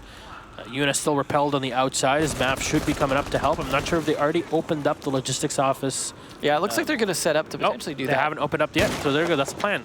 Yeah, they definitely want to get some control of that. Corey's going to try and contest it. If he can win a gunfight on this and manage to get a kill, that will really slow down their push that's already under a minute here. I mean, they do have a good bit of map control. They managed to get the kill onto Rips as well, which is going to help with some of that plant denial. But they still have smoke on board, which means if they don't time this well, at least one of those going out, then they're going to be pushed into a tough time spot and need that adrenaline boost just to try and get to the site in time. And remember, adrenaline boost, if you're boosted, then going through smoke will deal more damage to you. Not as much as it used to be. It's not as much. It's just like an extra tick instead of the olden days where it was 3 ticks. But it's still something that you have to worry about. Now, Vale in the back, but Yuna just rushes in. He finds 2 kills with the LMG and many, many bullets still left in that magazine. Gas canister chucked in as Corey will find one on cameraman. But it's 4v2 advantage for FaZe Clan, and they're instantly going for the plant. That's up to Yuna as KS will get one. The spray on Moringa. The diffuser will be activated here. As Astro's low on health. The grenade chucked in the back as KS will take a bit more damage. He spots Yuna on the side, but so many angles to deal with, and Mav will find the 2. Having already opened up the sidewall here, coming in from Jacuzzi. And this pretty much cuts off all rotations available for the defense. I gotta say, a lot of that was down to just lack of intel for the defenders. They just didn't necessarily know where a lot of the pushes were coming from, but they also lost a lot of fights just due to the fact that they couldn't watch as many angles as they wanted to. For example, Vale sitting at the doorway into the bedroom, he was too busy watching too many different angles to actually win that fight against Yuna, because of course, had he won the fight, that would have saved his teammate in the bathroom as well, and things I think would have played out very differently, but it's just those little moments where you look the wrong way at the wrong time because you don't have the intel to make the calls. Had they, say, for example, had cameras outside, it would have been a situation where they would have known where the push was coming from in different situations. Someone dead at that point, you had Rips dead, could have been watching those and playing an intel game for them. That might have worked out in their favor, but of course they did at least, maybe have a little bit of intel. It just, you can only watch so many angles, especially as you lose players. But that's the reason why you had the pulse at the beginning. It's just unfortunate that Market lost him, but it's not really down to them. It's just the fact that FaZe Clan read it so well. Like, you know what? We scouted things out. They're putting so much utility downstairs, just locking the pulse in with no way to escape. We'll just go and kill him. It's a free kill. To be fair, he missed a lot of shots and opportunities. They both did. So, but all the utility was there and available for the attackers to go through him. And even if he had done, gotten a kill on one of the players, the pure aspect of information gathering and the C4 potential was already lost, and that's much, much bigger than losing a Dokkaebi or an Ashe if you're attacking up into the bedroom. Now, of course, keep in mind that was their third bomb site, so that is not their primary or their secondary. It's one that they're hoping to win, but not really planning on winning. So it's a situation now where they get to go back to their primary, which is Cash. So they should be in better form here. Now, of course, that was the only defense as well that they've lost so far. So chances are they might be able to pull it back here, but also we saw that happen last time on Oregon, where it seemed like they weren't able to pull back in terms of comeback in the first 5 rounds, but once side switched, FaZe just stormed right on back. So we could see a similar repeat here. We'll see, though, if they're able to play a little smarter this time in terms of trying to not overly aggress up those stairs and take tons of utility and force, like they did with the shield, because they're not going with that strategy this time. So hopefully they'll go for a little bit more multi-dimensional, or at least flank sides attacks instead of just pushing all from one side and just focusing too much on Garage. KS, I guess, is still running the FMG9 on the smoke, and no, Baka will find the first one. Asa will get taken down. It's a big kill here on the Dokkaebi, but KS, yet again, he's using the range of the FMG9, of course, compared to the shotgun to get the 2 kills out of here. And one more for Niklas, as cameraman will go down, but finally cleaned up by Mav. A lot of utility lost here on the smoke, but still, you lose Finka, Habana, and Dokkaebi. That is a bit too much. How do you even deal now with the Bandit? Well, you still have the Buck from below. Rips in the meantime, he is going to get a bit more aggressive. Then you know you have the man advantage. You can afford to be a bit more ballsy on the attacks. Well, there's a chance Rips could catch Mav here when he's on the drone, because they only have 2 people left. He's got to be able to at least get some intel going to make this push work. Nope. Oh, Corey, he'll thread the needle. He'll find one through the middle. Now it's all up to Mav to try and save this round for FaZe Clan. That's a minute, a ton of time available, but the diffuser's already been dropped. He can pick it up pretty easily. It is just now up to Mocket. Do they stay on the site, or do they play the aggressive game? You already see the Maestro is on his camera, and this is why you set one up in the garage by the window, because it does give you a huge line of sight down into the garage. Pretty much the entire thing just locked in, and no, the ADS on the side.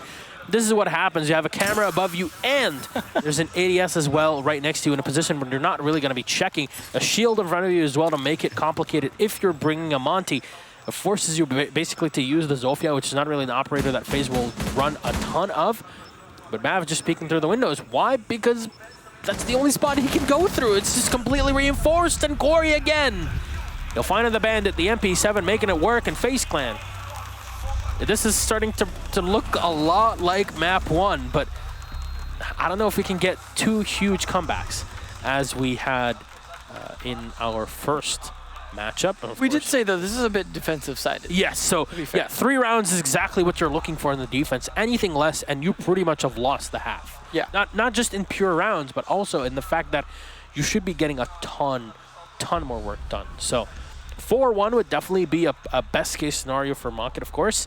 And with that, they can put themselves on the attack, resting assured that they would have some sort of advantage on the attack, making sure that Mira and the Echo are banned. Both operators that can do a ton of disruption, cause a lot of chaos for the attackers, where they have to deal with the information that can be gathered. Right now, we're very limited by having, potential Valkyrie, the Maestro.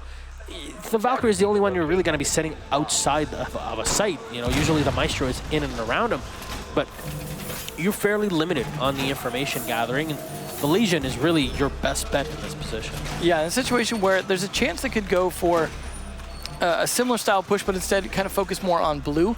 Obviously, they're not playing the shield this time, so this should play out a little bit differently for FaZe. There's a chance that they'll play, maybe even go for a moto drop, which is the more conventional attack we see a lot of teams doing, especially in North America.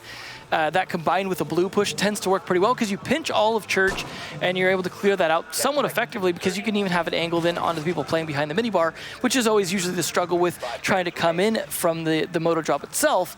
So because they added that staircase in blue, it's definitely made it a lot easier to make that pinch happen and clear out Church. But they are being extra careful here of anyone trying to come in from the construction side, is there still could have been a 6th pick over to the Monty, so they were not sure on that. They really want to figure out, are they going to go for a similar push this time? If so, we can adapt to that. If not, that's fine. He could even pick up his mute jammer if he wants, although most likely just going to leave it there to deny any drones trying to sneak in there towards the end of the round. We've seen late game Thermite plays as well, where he'll come in and he'll open up the side of the tunnel and just walk on in. You'll have an extra angle that the defenders were not really expecting, just because of the way that the round has been played out at up until that point. And you see the bar hatch and the usual all reinforced. It's why you'd love to have a Habana, and there you go. Yeah, well, they got double hard breachers as well, so they got a lot of options on how they attack this. Now, of course, they could try to do some impact tricking if they wanted to deny the kitchen hatch at least, but the hatch in stock itself being soft here means Mav can just walk up and open that up. He's on the other side right now. We still may see him go for that, and just to save some utility, just buck it right open. It's the same as before, really. I mean, we've had the same thing that was set up by Market, so they don't really just reinforce that hatch for some reason. I have to say, it's kind of confusing. Yeah, there's no real advantage you get as a defender by having that open. It's almost always in the advantage of the attacker, so there's no reason not to open it like that. And of course, that saves a little bit of utility. That gives them the ability to use potentially 2x Kairos if they have to, if they try an impact trick to try and open up the kitchen hatch. So that's really not what you want to do, but if they need the extra reinforcement downstairs, it is understandable to consider that. Yeah, and really double reinforcing the church wall from blue is a big part of why you're doing that. And maybe we can look at the defenses. Yes, they did reinforce the hallway. So that gives you a lot of way to, just avoid late game plays from your opponents. Double reinforcements that you see as well in the back of church. And the rest, you're not really using a ton of them. Most of them are hatch reinforcements. Well, they have burned 2 minutes clearing the top floor, but they also use that to get everything set up, get things open. They've done a lot of droning, gotten an idea how things are set up to an extent, but they're going to do droning for a push now. Of course, we may see some adrenaline boost factor into that, especially if they go for a hatch drop or something like that. Right now, they're just trying to use those grenades and extra utility to clear things out, but Astro is in position to use another boost here. If they use one smoke being baited out as well, so they're in a good position. They're looking like they want to open that wall, look at this. You cannot open this wall. The fact that there's the red reinforcements up top, it blocks grenades from going through. This is not something many people know. And going through the VODs of Market playing, it's something that you realize and you test in your game. You're like, wait a second, we can't actually open into it. So right now we're kind of forced to buck the Finca. Those grenades do absolutely nothing. Not sure if it's intended or not, but there you go. It's just something right there. FaZe are going to try to walk in from the side here, the hall, but it's all up to the defenses. Veil will land the last one here on Mav. 3v2, Yuna's on the floor, and Astro on the side. Corey and Rips will finish it off, and this is what happens. This is the beauty of it. I will say it again. Corey was sitting in the bar, and behind him was a reinforced wall. Look at how the reinforcements are done. They're done from the outside hall into the bar, or the church, not the reverse. Why? I'm not sure if it's the actual red parts of the reinforcements, like part of the hitbox, or their actual hitbox. Yeah, I'm not sure if it's a physical thing. It's tricky because bouncing a grenade is something you have to practice over the top of that. If the angle isn't right, it's not right. It's already tricky. Yeah, but this is practically impossible. I'm not just saying like it's tricky. This is practically impossible. Yeah. Just if you're at home right now, make sure you try it out, because this is definitely something that will frustrate a lot of attackers. Yeah.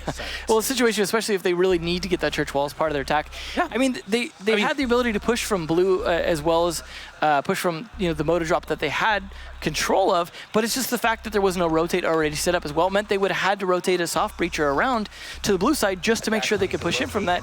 So yeah, they were focused on that church wall. There wasn't much time. There's a ton of utility available for the defense. You want to walk in through Moto, but there's double reinforcement in blue, so even then you don't really have a ton of angles to play, but on the attacking side. Either way, it's still about the Thermite. If they'd known that ahead of time, that they couldn't do the nading, they could have rotated Thermite around. That's their research. That's exactly what I was mentioning. If Mav is reinforcing from the inside out. Actually, if you reinforce from the outside in, that's what Moringa's trying to do. At least one of the reinforcements. It doesn't really matter. As long as they're not all of them from the outside in, it's not going to work out for you in the defense, and I'm sure FaZe just don't know that this is actually a thing. Yeah, if it wasn't already clear, they have switched sides now, so this is where FaZe should start to take things back a little bit, but interestingly enough, rather than starting Cash and having that as their primary like pocket, they're going down to Church, something I was talking about, but where with Thermite still a thing, it's you know, it's not as bad to push into church, but, or I'm sorry, not to church, but to cash room, but they're just going to go all the way down instead. Mocket going with the same operators we've seen for the most part on a lot of attacks now. They're not going to try anything weird like bringing in the Monty or anything like that. They're just going to bring a lot of utility and the ability to do some good fragging. That's really all they need on that, assuming they can read things right with the droning going on here to make sure that they know how much they need to clear so they don't waste a good 2 minutes upstairs. Yeah, but here's the thing. Corey and KS are pretty darn good Buck players themselves. Corey having played a ton of it on the squad. Now, he's been known for just, you know, literally just walking into sites and making things work. It's just... Here, he's preferring to go over Zofia. They see that there's no big reason for them to bring an operator like the Buck. They prefer bringing the Capitao. And of course, a powerful operator that's had a huge resurgence this season. Not because anything's been done to him, really. It's just everybody realized that, hey, crossbow bolts aren't taken away by ADSs. Maybe we should use that to our advantage. You missed the impact tricking. Yeah, there we go. That's what I was talking about last round. They used an impact nade to hit those X-Kairos, take it out. And because likely the stock hatch was reinforced and they had to use one there, that leaves them with none available, and they're going to impact trick the thermite. And it works! Now, there potentially is one thermite charge left, and they may be out of impact nades. So it's still possible here, but man, nothing. They have nothing left. No. Oh man, that's 0 hard breach. That means they probably did open up the dirt that we couldn't see because he hadn't gotten to the edge of it just yet, but that might have been where the other thermite charge was used. In that case, at least they opened something. They still also have, you know, the other hatch is open, so that's not a big deal. You see that both the bar and the stock hatch are open, and those are important ones as well. So it's not the worst case scenario, but it's certainly good use of utility. Corey going down as well, right when he drops into Moto. Easily finished off by Cameraman, and that is looking good for FaZe to, of course, switch back to defense and take some rounds. That's a big fault here for Mocket, and they spot the back of the Maestro as they'll try to push him away using the asphyxiating bolt, but Yuna is taking no damage. Baka Brian holding in the cross angle. Unfortunately, the smoke really limits your line of sight all the way down. Get more damage done here, but Vale and Brian are the only two alive. Astro will take down KS. You lose the thermite, you already lost pretty much all of your utility. Now Vale will land one Cameraman. There's still 20 seconds on the clock. Possible to go through, but no. You have information on everything, really. Players coming into the site just because of the Maestro camera that sees through the smoke. And there you go, last 2 kills will go the way of FaZe, is not even requiring all of this trickery that Mocket have been playing on Church. They absolutely shut them down. It absolutely came down to Smoke doing most of the work. First off, the impact tricking, denying them the ability to open the hatch, allowed them to play an Arsenal, allowed Smoke in particular to play an Arsenal and help guard Maestro. So you had the Maestro as well. He would have been killed easily a couple times behind that shelf had Smoke not been doing his job of covering that up with the smoke canisters just continually hitting the entrance to that. And then, of course, once he tried to walk in through his own smoke, guess what? Maestro camera was able to see that. Smoke himself was able to just shotgun him down. Again, Smoke doing his job just brilliantly that round, completely denied them both the hatch and the dirt entry. Absolutely well played by him in combination with that Evil Eye. All right, now still, again, the advantage for Mocket. If they can put that 5th round on the board, it will allow them to push it minimum to overtime. If FaZe Clan is keen on, they say, repeating history that has already been done. Certainly looking like it so far.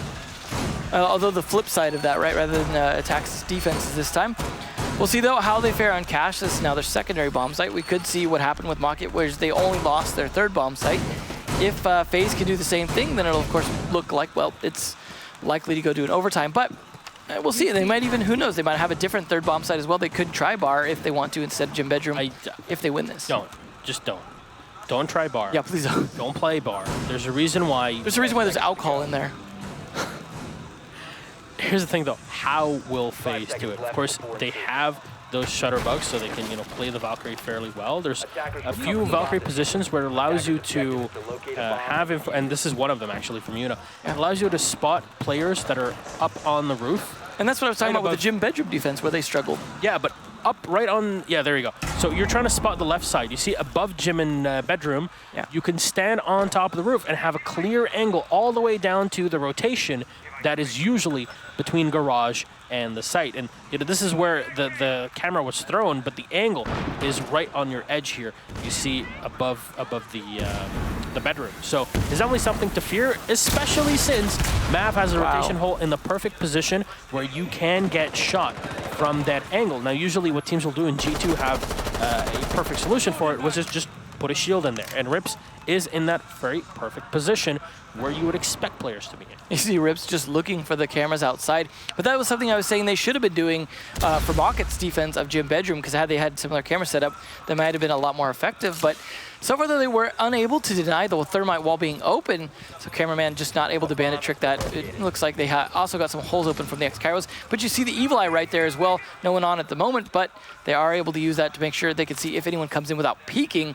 Whereas you do have Mav playing that dangerous catwalk game, as well as you have Astra doing it. So no one really going to safely come into that garage here, which means we could see them even rotate around to push in from the bedroom construction side if they want to.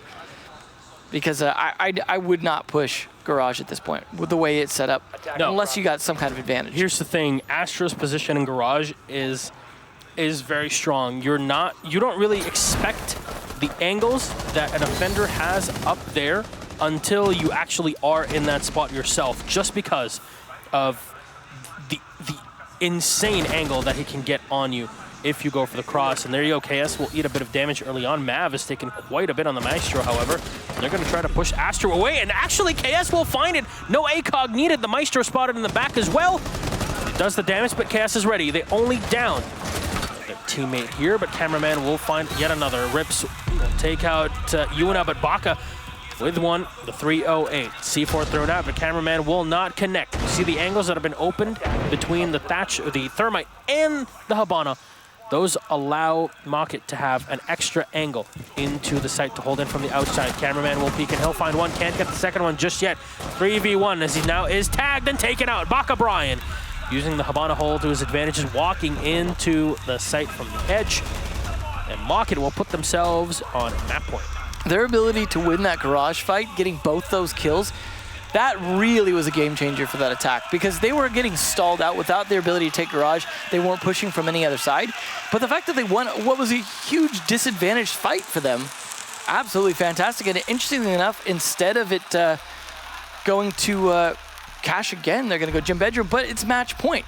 So that is a risky play to make when you're potentially going to lose this map. Yeah, and here the crowd has definitely been a lot more silent than in Oregon in the comeback from FaZe Clan.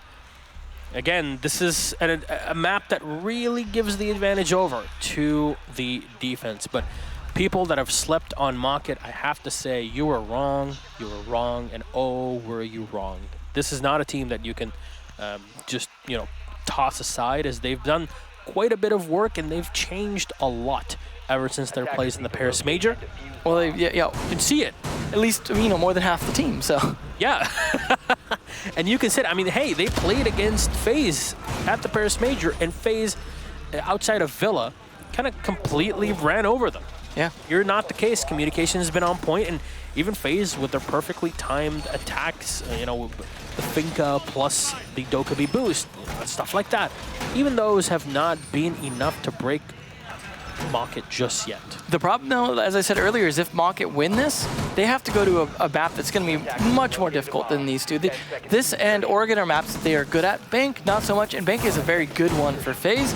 So even if FaZe lose this, I think it's very likely to end up in their favor in the end, so they might not be sweating this map too much, even though this was their map pick, because they were able to take Oregon. Yeah, 100% here. It's all up to Mocket. They need to take this map. And if they don't, it's all over. It just ends in the quarterfinals without even a map 3. And I was expecting a map 3. I was expecting, more like a Border and a Villa to be the last one, but still, I think so far, Mocket are showing that they have quite a bit of experience playing on this map. Of course, you cannot impact trick, so that's not going to happen here when coming in from the balcony. And KS is just going to have an easy time to open up. Oh no, cameraman. This is why they're trying to use the X-Kairos here as a bit of a diversion. And they actually push cameraman back. KS does not lose his utility.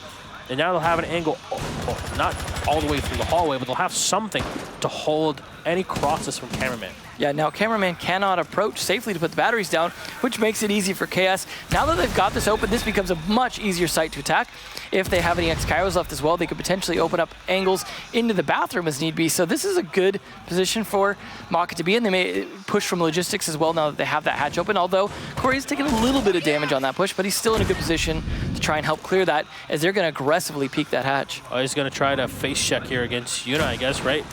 But what I love is that he is actually using breach charges on the Zofia, something that not many people do because they prefer just having the Claymore to watch their back.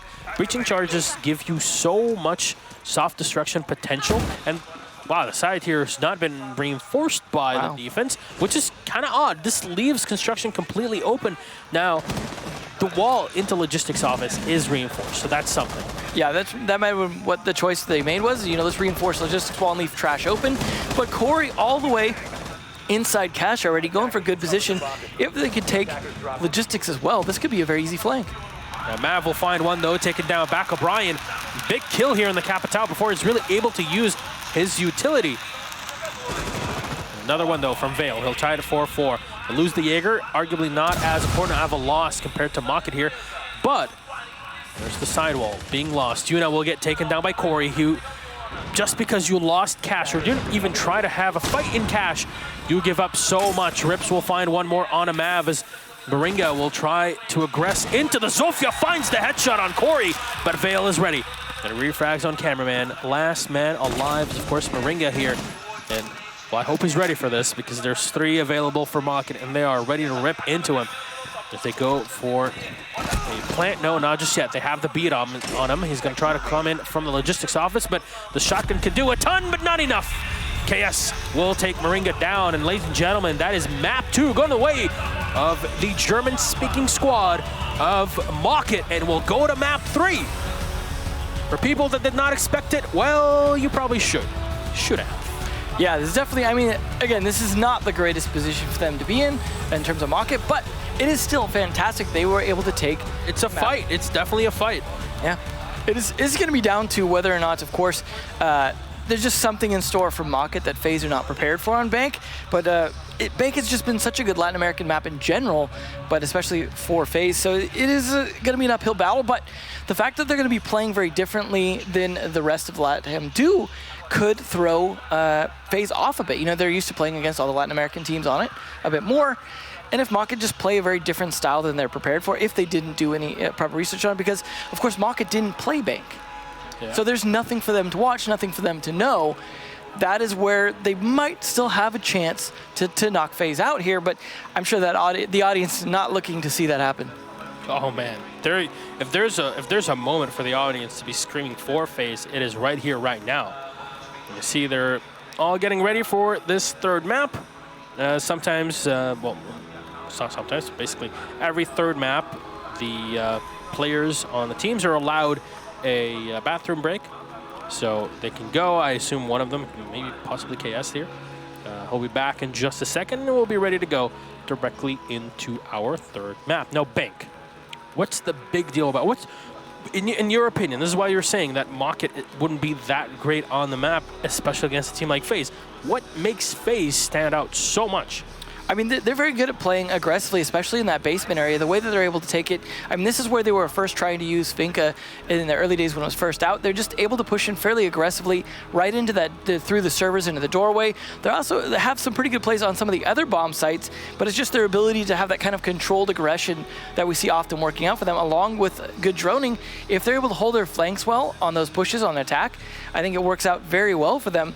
However, like I said, the Mocket being an unknown for them on Bank, maybe it'll work in their favor. Maybe they'll just be able to play against it because FaZe have shown more of Bank, of course, than we've seen from them. So now, if you look back at the season, though, we had seen that FaZe have played Bank twice and won it both times. But that means they also showed a lot of those winning strategies. Again, those were, you know, against mostly Latin American teams. So it's going to play out very interesting, I think, but I definitely am not writing Mocket off yet because we've seen they're able to make such strong starts. It's just the case where FaZe is either able to come back in the second half or just clearly not in the terms of Clubhouse. Now we'll see how things turn out on our 3rd map, as I guess our players are getting ready. They have their headsets on. We're just waiting until they load in. No, actually, Market have gone to a small break, as of course, as I said, they have the opportunity to do so. All our VIP lounges are actually completely taken. Of course. So, actually, I was kind of surprised when I checked out the prices for the seats. They weren't that expensive at all. No, I mean, it's definitely worth coming if you can make it to this. I know that sometimes it could be a little bit more difficult for, say, European Especially fans to for come over Brazil, here. yes. Yeah. But nonetheless, there's no shortage of people here. Yeah, well, I hope everybody's ready for Six Invitational, our next major event after the finals of Pro League here, Season 8. Yep. And after that, Season 9 finals that, well, we've gone through North America, we've gone to Latin America, it's time to go back to Europe, and after that, it's yet another major, and who knows, as I'll remind you, majors don't go back to the same city. Well, yeah, it should be interesting to see what happens. Yeah. I mean, we've only had one so far in terms of the non-invitational majors, and that was in Paris, and that was quite the show. That's where both of these teams actually played against one another the very first time in the group stages, as they were both in the same group. I believe they were both in Group D. So it's a bit of a messy fight. Yeah. Especially on Villa, their first map, but here is just... I mean, that's honestly, if you can consider Market the same team as they were then. I mean, they were, it's just the first time they got to play together. So, Yeah. And also after that, they were still known as Orglas, so you have to factor in the fact that they weren't getting paid. They didn't have anybody behind them as an organization. I mean, Yeah. It's the big bonus that you get once you're in Pro League, right? I mean, you don't just play for the prize pool that you get at the end of the season. It's just you are a salaried individual within a whole system. It just lets you focus a little bit more on your game. Yeah, I mean, hey, if you do something well, make sure you get paid for it. Absolutely. Well, of course, the further and further that these teams make it, the bigger that payday becomes. So a lot of motivation there as well, not just in terms of leading up to this, but here today. Yeah, well, payday the second possibly here for FaZe Clan. And They'll have yet another opportunity. They've been at most of our events at this point. You know, before, even last year, Sao Paulo, for everybody that remembers, there's a lot of people that came in through White Noise as the operation where they started watching Pro League ever since those Pro League finals in Sao Paulo. They were very passionate, to say the least, but back then they were known as Font. So Font Energy is a local brand. And then, you know, they moved on to greener pastures with FaZe Clan. We welcomed them into Pro League as we headed into Six Invitational. So, yeah, here they have the support. And this is something I talked to Team Liquid after they had won the Season 7 finals in Atlantic City. They're like, yes, we have to commend our organization. They're just giving us so much help, so much experience from them that we're able to focus so hard on the game and not have to worry about anything else. And of course, there's a lot of team houses out here, and I think that makes a big difference for them in terms of their ability to play together, to work together, to get to know each other, and to see how well that turns out on Bank. Yeah, map number 3, ladies and gentlemen, loading in FaZe Clan versus Market. As we head into it, remember, map 1, we played on Oregon. FaZe with a beautiful reverse sweep, making history, the first one ever from a 5-1 to a 7-5. Now, after we saw Market demolishing FaZe on map 2, Clubhouse 6-2, we'll see how Bank will come up. And it's very much a perfect analogy for the payday. Yeah, absolutely. We will see a Monty band coming out. They do not want to deal with that, and that seems like a good choice, especially for that basement. There's a lot of problems that can come out from that. Now, likely to be Lion next, although we have seen Hibana banned quite a bit on this map. So Honestly, this is a difficult choice. You want to ban Lion or Hibana? I would go for Lion personally, but Hibana is probably your best hard breacher to ban if you really want to disrupt your opponents. And yes, there you go. Hibana is going to be removed. And ladies and gentlemen, Lion will slip through the cage. Well, that is definitely a mistake that that cost G2 dearly in the finals in Atlantic City, which was the first Latin America victory we saw. So could see something similar here today if FaZe is able to capitalize on that. But there goes Echo as usual, poor guy, not getting a single chance to play yet today. Now Market probably not ban Mira. I mean, I would be surprised if they do. And color me surprised, they did ban it. Well, I mean, outside of the Monty, not too many unconventional bans here, and of course that was a bit more of a target ban. So not a huge surprise coming out from these guys.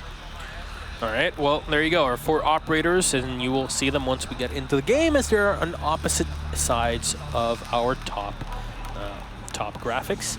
Monty, Habana, of course, the Echo and the Mira being removed from play. Of course, all of this was introduced at the beginning of season. That's got to be bait.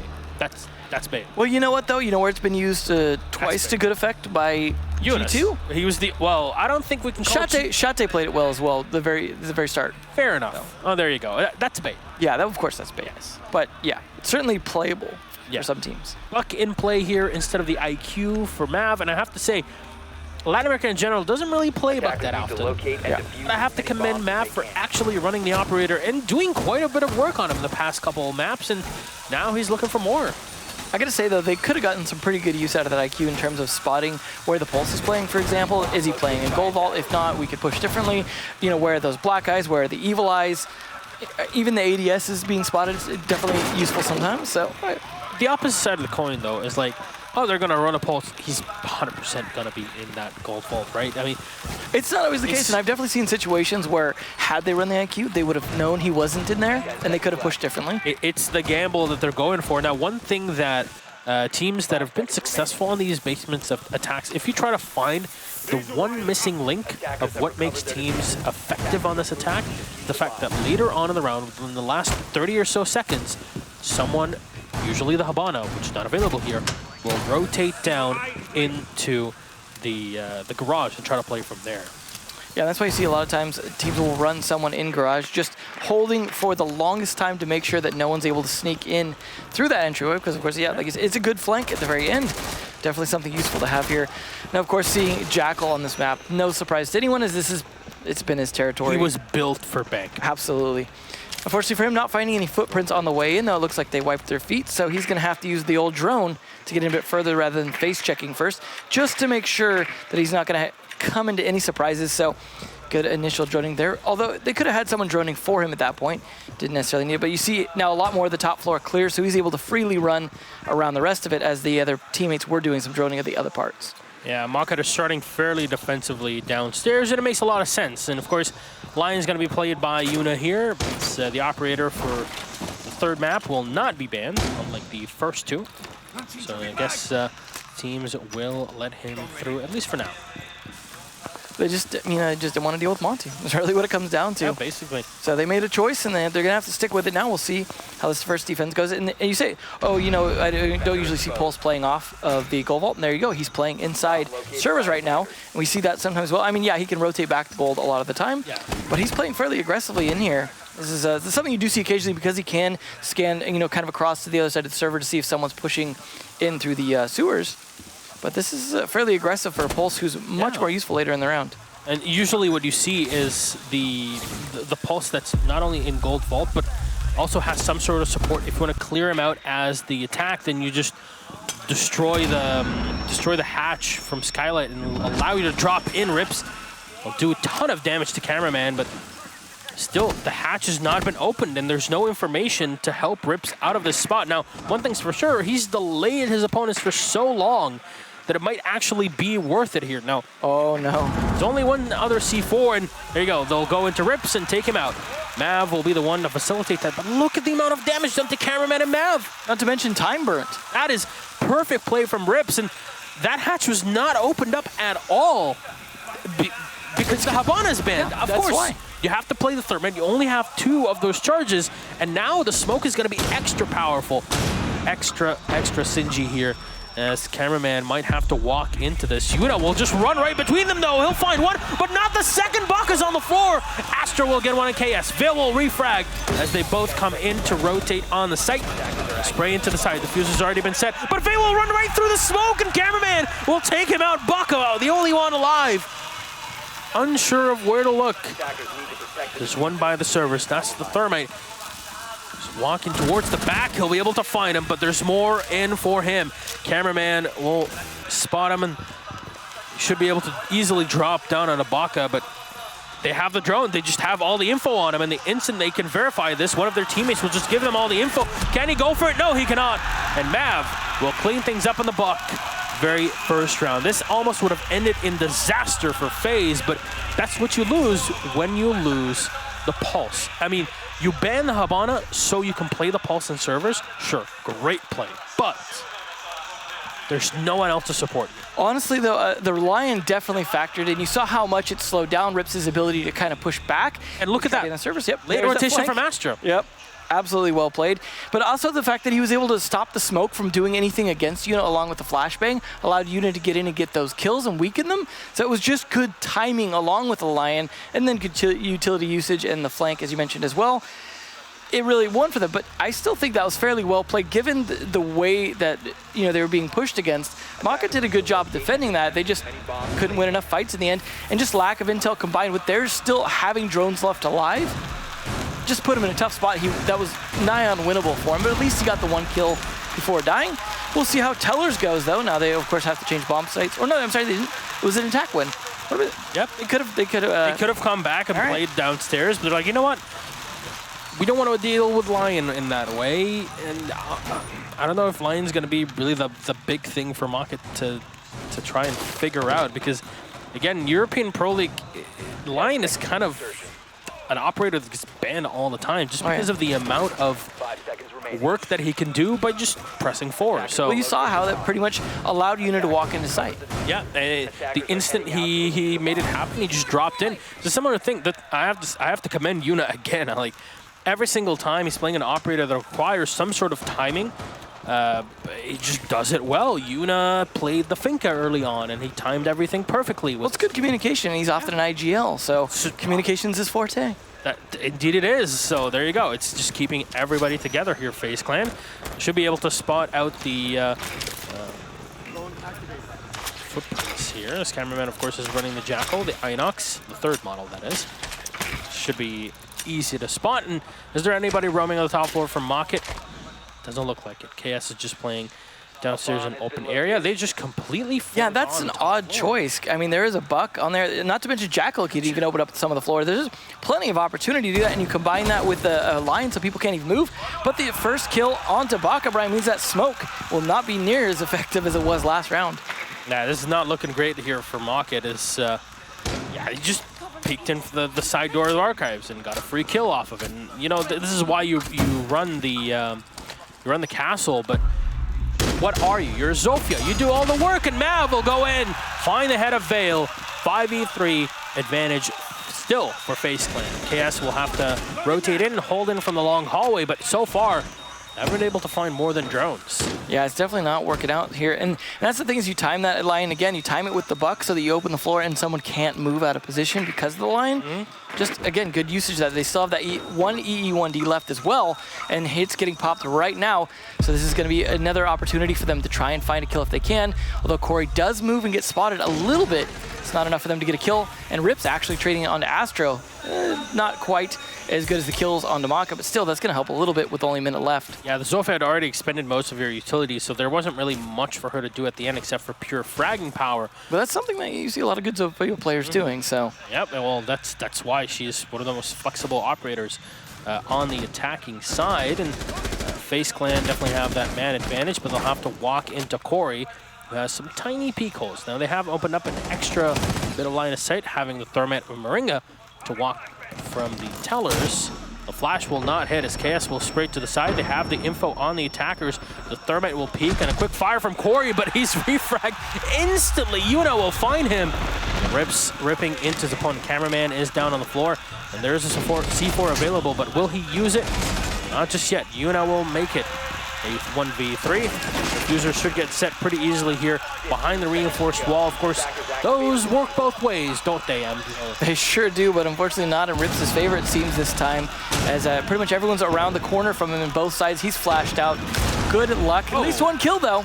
Nicely done. Moringa will get taken down. There's still a ton of time here for Rips to go through. A lot of damage done to the Lion, but unfortunately, Mav is holding the cross angle, and they're just feeding off the crowd. FaZe Clan takes round 2 off of basically Market not doing anything along the top floor. Well, it's looking like Mocket might be the one to have to do the comeback this time, the way things are going so far. Very much in FaZe's favor. Not something we're surprised by, I have to say, of course. But it was a curious choice to play Tellers and then not defend upstairs at all. It didn't cost them, you know, a ton of lives, but it certainly put them in a bad position. I think they played it fairly well from what they were doing inside the site, though. They did a good job of fighting good angles. Unfortunately, the missed shot through that little peek hole for Corey didn't work out because he was on a soft wall. And, well, pretty easy to just take him out at that point. So, good effort, but nonetheless, giving up too much too early gave them a little more time to work with. They made it work. And now they're going to go to their third bomb site, which is going to be CEO. Again, they don't have to switch because, well, they're losing their rounds. Yep. So this is it's interesting to see them just going with the Vitality style, like we'll switch anyways. And Lion on this map can be really impressive. This is a way that I think in both Intero and Kix kind of put it to perfect way. An oppressive operator, much like Ying, for example, where you are complete, like if you move, you're gonna get shot from another angle. If you stay still, you're gonna get shot from above. And that's exactly what happened. Timing it again with the buck. You mentioned it when we were doing the round. Yeah. Yuna is just such a flexible player for the squad. You see all 3 castle barricades, they've been set on the outside. Along with that bulletproof camera too, which is of course the benefit of bringing Doc. You see a lot of Kanto is infamous for playing Doc and doing the same thing on G2. I wonder where. So where does Maestro set up his utility? Because usually you would like to have one as well in the main hallway, but there's none of that here. Usually the bulletproof camera is here, and then the Maestro is on the outside ring. Yeah. Well, it may be that he hasn't set it up just yet, but it's a case where definitely at least they have the bulletproof camera to help with that. But it looks like everyone's on the backside to start with, and they've got a Blackbeard, which is something we have yet to see today. Oh boy, here we go. Gohan might not be on the squad, but by God, he's done some damage in the past, and the Ghost will come back and possibly haunt Mocket for this round. Blackbeard is seeing a ton of play. Well, there's one of the Evil Eyes there right on the desk. Interesting choice. Okay. That'll be good for possibly seeing down that hallway. See where the drone just came from? I think the angle should be able to see all the way over there as well as the windows when they come in. So it is good for covering and helping out the janitor position as well as anyone trying to play for that stock door from the conference. Now again, you see the top of the boards here being completely destroyed to the wall.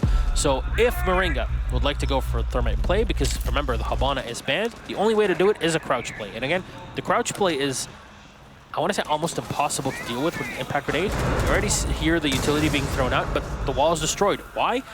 You want to deal with those pesky little impact plays? What you do is just crouch and go for the thermite play. Yeah, you lose a bit of the entry that you... the headspace. It's a bit of a headspace, but don't worry about it. The wall is going to get open, and you won't lose any of your utility just because you crouched. Yeah, that's really what counts in the end, of course, is getting that open.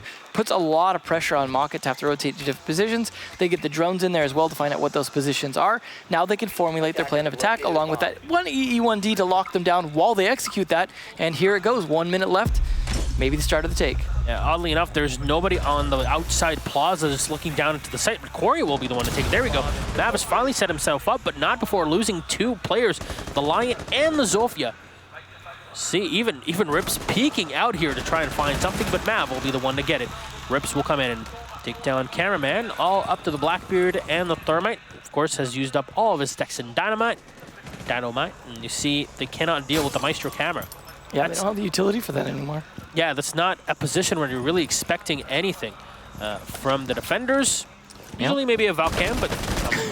Well, like you said, you were expecting it in a certain position. It wasn't there. Baka, though, taking down 1 as that Maestro. Don't peek the Blackbeard, my man. Don't do it. Yeah. There's 20 seconds. If you peek the Blackbeard, you're giving this all away. And KS will set himself up. He sprays into the side, and Baka Brian is ready. There you go. That is how and when you peek the Blackbeard, when he's in a vulnerable position, when the shield is not in front of him. And when is that? Well, when he's vaulting in through the window. Gets taken out. Mocket take a round, but not a second too soon. Yeah, it looks like as far as sights go, third time's the charm. Corey playing a nice long angle, and that's part of the reason you see Doc here. Not only does he get the bulletproof camera, he can play a lot of good long angles from that corner. Something like I said, we see a lot from Kanto, for example. Blackbeard was a good choice for the site. It seemed like they knew what the site was going to be, but it just came down to good plays. Once they opened the wall, they thought they were in a good position because, well, let's pop the line, we'll open the wall, and all of a sudden the kills started coming down against them instead of in favor of FaZe. So well played by Mocket and countering a lot of those plays. And just the timing was a little bit off as well. Had they gotten the thermite going right around the start of the EU1D, I think it might have been a position where the player inside right next to that wall being blown open would have had to make a choice. Do I get spotted by Lion? Or do I just hold this and hope to do something about it? We'll see, though. They are going to go back to lockers. Maybe they're going to be able to play this a little more effectively this time. Maybe the Pulse may or may not play behind that server. Rips, we'll see what he does, assuming they stick with it. Oh, no, the 6 picked off the Maestro to the mute instead. Defenders, protect your bombs from being defused by attackers.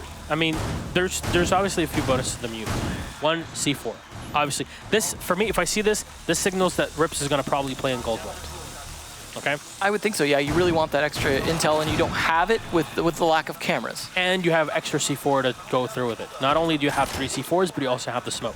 Makes a lot of sense if you actually do that. Thank you very much, Marcio. This is the position you can spot through the wall directly, and you have info with the Pulse. That's exactly what he does. And this is when the C4s will really act for you. Now, Mocket will have all the info, but how will they try to lay FaZe Clan before they get on the site? Yeah. Are they even going to contest them at all, or are they just going to play in the hallway? It's just, it really depends on what you have in mind, how you really want to set things up. And this is good. He's got this camera set up. I'm not sure if he hit it exactly where he wanted to or not, but that camera is going to help for that late flank you were mentioning. Yep. So that they can dedicate a lot of pressure, just staying downstairs, not overextending themselves. That's definitely not a spot you're going to be expecting when walking in. Yeah, that should be a good catch anyone if they try and sneak in late. Of course, that depends on someone watching it, but as players start to fall, there's more dead players left alive to watch those cameras. And the big question is it worth it to go off of the Maestro for that mute? Because what do you lose if you're Mocket? Well, you can't see through the smokes anymore, which since Astro's been, well, cameraman has been running Jackal fairly consistently, it's definitely something you need to worry about. Well, that's where Pulse is absolutely critical, like you said, because yeah, an inability to see through that smoke is very important because they've got at least the smoke's coming out potentially from cameraman here if he's able to get down there, which is going to be his job as he approaches that. But, oh, this is aggressive for Rip. So this is what we're talking about. If he plays behind the gold vault, he's able to identify when they try and bait out smokes or C4s, and you can accurately use those utility that are so vital to stopping this push. If he dies again, he's not in a position to do that, and they just have to kind of guess. There you go. Thank you very much. The fall back, to have the rotational, all 4 players together there. Stack up.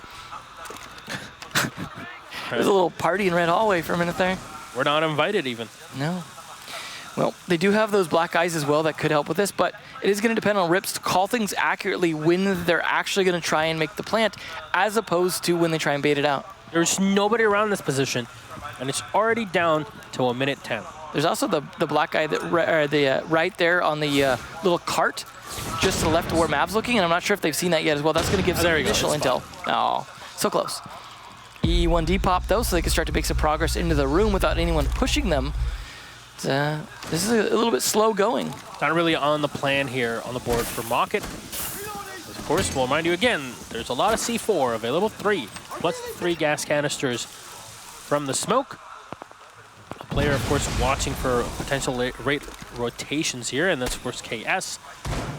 And there is a late rotation being planned, and I believe Astro on the Zofia is back there. There you go. He's just checking things out, and he can move in from the garage, and Corey will find the kill on Mav. The big one here is grenades will not be able to disrupt Mocket too much. C4 thrown in, even E1D, but baited out. KS in the meantime will get one, and the Lion might not work out this time. KS will land the second one as Vale comes in and finishes off the fuse plant. Cameraman gets one from above, but it might be too little, too late. The Jaeger was dropped, but it won't be enough. 8 seconds in the clock as Cameraman will have to dive into sight. No diffuser in sight. S-I-G-H-T. Yeah, the Inox is not going to make you, there you go. Able to spot that. No. So, good comeback here. That's, honestly, I was so afraid when I saw the pulse in service. I'm like, no. Yeah. Don't do it. And then they didn't. Yeah. Thank you. absolutely critical there to making that win happen, but also some good picks. You saw Corey, for example, shooting up through the hatch, taking advantage of what should have been an attacker advantage. We are going to see an interesting choice, though, I think, for this last bomb site. Now, they lost their first 2 bomb sites, managed to win on their third, which was CEO, then came back with the adaptations to win on their downstairs primary, lockers. But now we go to open area, interestingly enough. And this is an odd choice when I think they probably could make adjustments to win tellers. But it's just, it doesn't seem like they want to play upstairs. And you kind of still might need to for open area, because once those hatches get opened, it is a bit of a struggle to deal with the way that some of those top-down plays can happen. And I got to imagine that is going to be the case here. Now, they have the castle barricades, which is kind of standard for this, to try and set those up, try and defend as much as possible. But once you start losing players and angles, I feel like the site falls so quickly. Yeah, it is something to watch out for. And open area, because I was having this conversation, even on an interview in Pro League with Leon Getz from Team Secret. Shout out to Leon, by the way, even though he couldn't make it here, and the squad. Yeah, I think we all expected that, but nope. Yeah, nope. So what he mentioned is, when we play open area, we like to play the site horizontally, which means you don't reinforce that wall that all of Market just reinforced from the archives in. You don't set any utility around it. You have at least one rotation hole through it that allows you to walk back into the site and play in and around archives and tellers. You extend your reach by going horizontal and going wide instead of going tall. And Market are kind of doing the complete reverse. Now, you still have to have some sort of hold on the top floor, but it's mostly going to be rotation play. And Corey looking out here potentially for the thermite pick, which obviously would be a huge pick, but no, we'll just fall back and get back on the site. Luckily for the thermite, he also checked with the drone just to be safe. Smart play there, because that could have been a big deal, as you said. That is the only hard breacher, and losing that would be a big problem with how important hatches are, especially on the top there. And that, of course, the Habana ban definitely plays into the ability to play the site a little more effectively as well. But that's the question. Why no Maverick if all you want to do is open up part of the hatch? Of course, you can't open up to 2 hatches if you really play things right with the Maverick, but the first kill will go the way of Yuna on the Lion. And that's a Veil removed. No more Jaeger to play, so you can't really pick up any of the ADSs, put them in different positions, or yak to the attacking side. It's a good spot and a very early pick for FaZe. Yeah, not only did he get the kill, he's still got his 2 EE1Ds left to help with this. We see Cameraman doing his usual thing, pushing in from here with his drone. He does spot the castle barricades, has some idea what the reinforcements are as well on the wall, and they're going for that top-down control first, taking Janitor Closet. That's nice, there's no rotation, so he can safely sit in there for the moment and just start to spread out and take this top floor control. And then the Buck, of course, come in and open things up. As I said, you could do the similar thing with Jackal as well. You want to open the floor, but they cannot open as many hatches here with this thermite. Corey will go back into the archives, and the problem is you don't have a rotation hole, my friend. This is what I was mentioning early on, is he could dive down to the site, but Chaos is just ready, and he finds Astro, even if he's just standing still and not even moving. C1D went off. Castle Barricade had already been taken out from the hallway leading into the site. And Mav, watching from above, will prep a grenade to chuck and possibly bounce down into the barricade, and there you go. Will get taken down. The Muchammer really reducing the line of sight available for, well, the Zofia now is going to be watching that drone, but still, a lot of information being relayed back to FaZe, and KS will finally get taken down. You also lose the C4 from it. You have top map control, but Rips is going to try to make this complicated. The E1D will come in at perfect time, and it forces Rips away. He's already been detected, so they know he's in the skylight. They'll have to deal with him. We'll have to fall back on the site. There you go. He's not going to get contested at all, just wasting time as long as possible for FaZe. Wow, and now he was Jackal tracked and EE1D'd and tracked and still didn't get killed. So a good play by Rips. Kudos to him indeed. Now Cameraman and Mav, you see them setting up here, the top hatch looking down. And I love that conga line set up here by Mocket. They're gonna have to deal with Yuna. He's coming in from the back and they have no info on him. He'll spray, he'll take down Corey, but Brian is ready for him. 3v2, advantage still for FaZe Clan as the diffuser should get set. They spray through the wall and they down Mav and take him out. 2v2 as Cameraman is low on health. They'll have to go for the reload. No, Rips all on his own, peeking into the site. As Brian still has 1 round in reserve with 5 in the magazine. The Bailiff is the one being used. He'll actually take out Moringa. So 1v1, Cameraman, last man in as he set himself up on the top floor. You can long arm this one here. This can cause too many problems here. Baka trying to watch the hatch, but it's the it's the wrong one. He can't spot him. Cameraman will have to dive down. Is there enough time? The Maestro just has just a few bullets in the magazine. Only has one in reserve with two of the Bailiff. They'll walk right into him, but no, Cameraman is still alive. He's in the back of Admin and he should be able to take it here. So little time left, and FaZe Clan will land the round. Beautiful play, and if only there were enough bullets in the Alda, things would have been completely different. I never thought I'd see a Maestro run out of ammo. Well, there's a first time for everything, Devin. Absolutely, but it was the game changer right there, just his lack of bullets. Now, he used a lot of those bullets to fire through the soft walls. Look at Mav, he's so fired up. Everybody's fired up, and this is not a position you want FaZe Clan to be in. They're 3-2, sure, which makes sense as a defense side, but a bit of a more attacking side with the way that the bans kind of worked out, plus the sights, but my God, you were giving such a huge bit of zeal and pressure for FaZe Clan to just put onto you, and you can't really deal with that easily with that crowd roaring for FaZe Clan. Well, we've got them switching sides now, so it should get interesting to see if things can go back the other way, or if it stays defensive-sided, as this map generally should be, then all of a sudden we could see Mocket getting knocked out because, of course, FaZe is now on that defense. They are going to go downstairs to the basement first, which is not a surprise. It is, most of the time, the better bomb site, depending on the bans, especially when Habana's banned. Although there are teams that like to start CEO. We'll see how they do things here. They are bringing that Maestro and the Pulse, as well as the Valkyrie, so they're going to have a lot of intel to work with. And I think that's going to be a big differentiator here that's going to help them win this round or not. Is will they be able to use that intel effectively, or will we see some good counter intel from Mocket? And of course, they're going to use that Lion as well. All right. 5 seconds left before insertion. Round number 6 on the board as FaZe Clan, as you mentioned, Devin, this is their first defense they're going to play out. There is a smoke available, so they're going to use that to destroy part of the wall. They also have lower level walls as well, just in case they spot any feet of their opponents. They're droning on in. Mocket with Veil moving in first.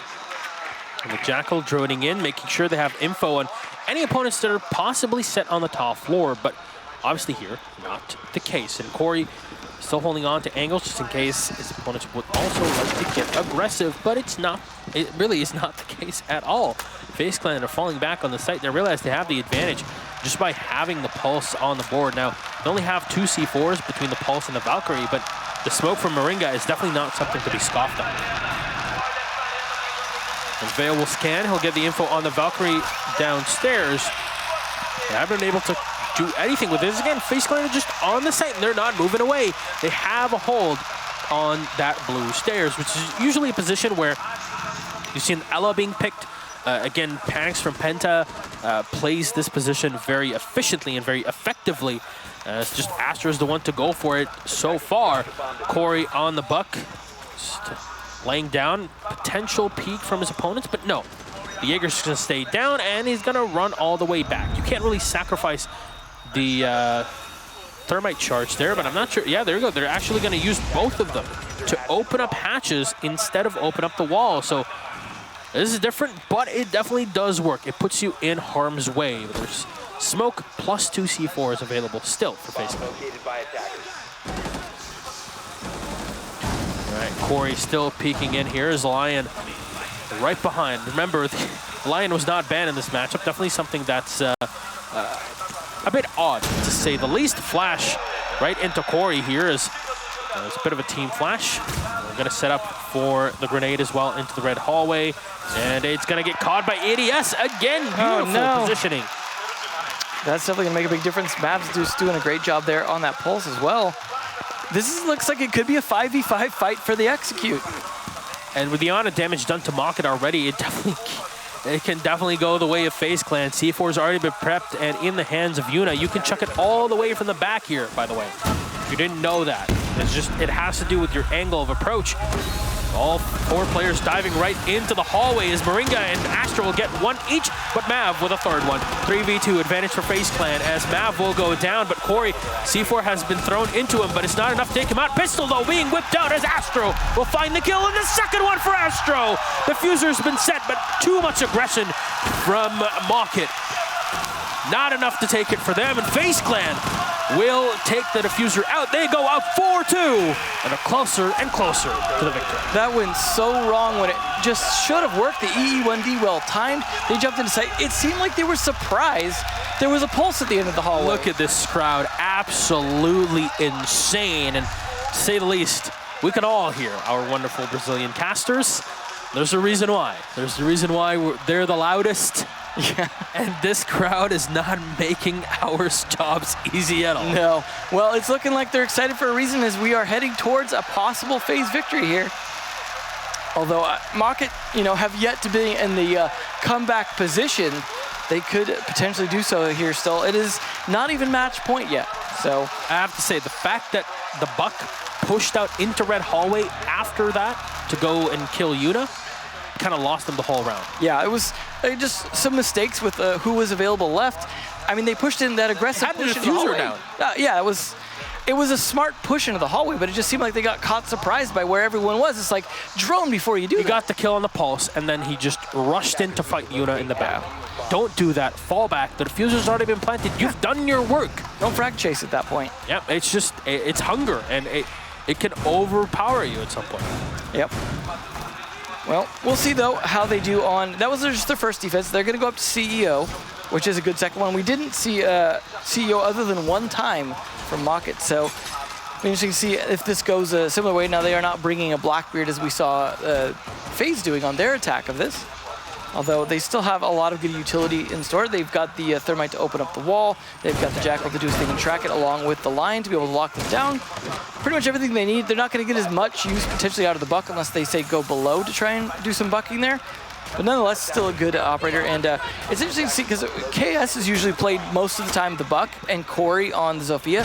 But for whatever reason, they've decided to switch that this round with whatever attack strategy they're using. So it's interesting to see for players that play these operators so often to see them swap. It's an interesting choice. But either way, they are down 2 points right now and facing potential match point here on this round. It's a good black eye position here, actually. It can obviously see between both of the rooms, so just because of the way that it was blown out. Also, it's fairly complicated to find an angle to destroy it, so compare into... Oh, man. What a start. It's a huge kill. The grenade just being cooked and thrown right into Moringa, and what's done on the outside? Oh, no, it was done through the main wall, through the reinforced wall.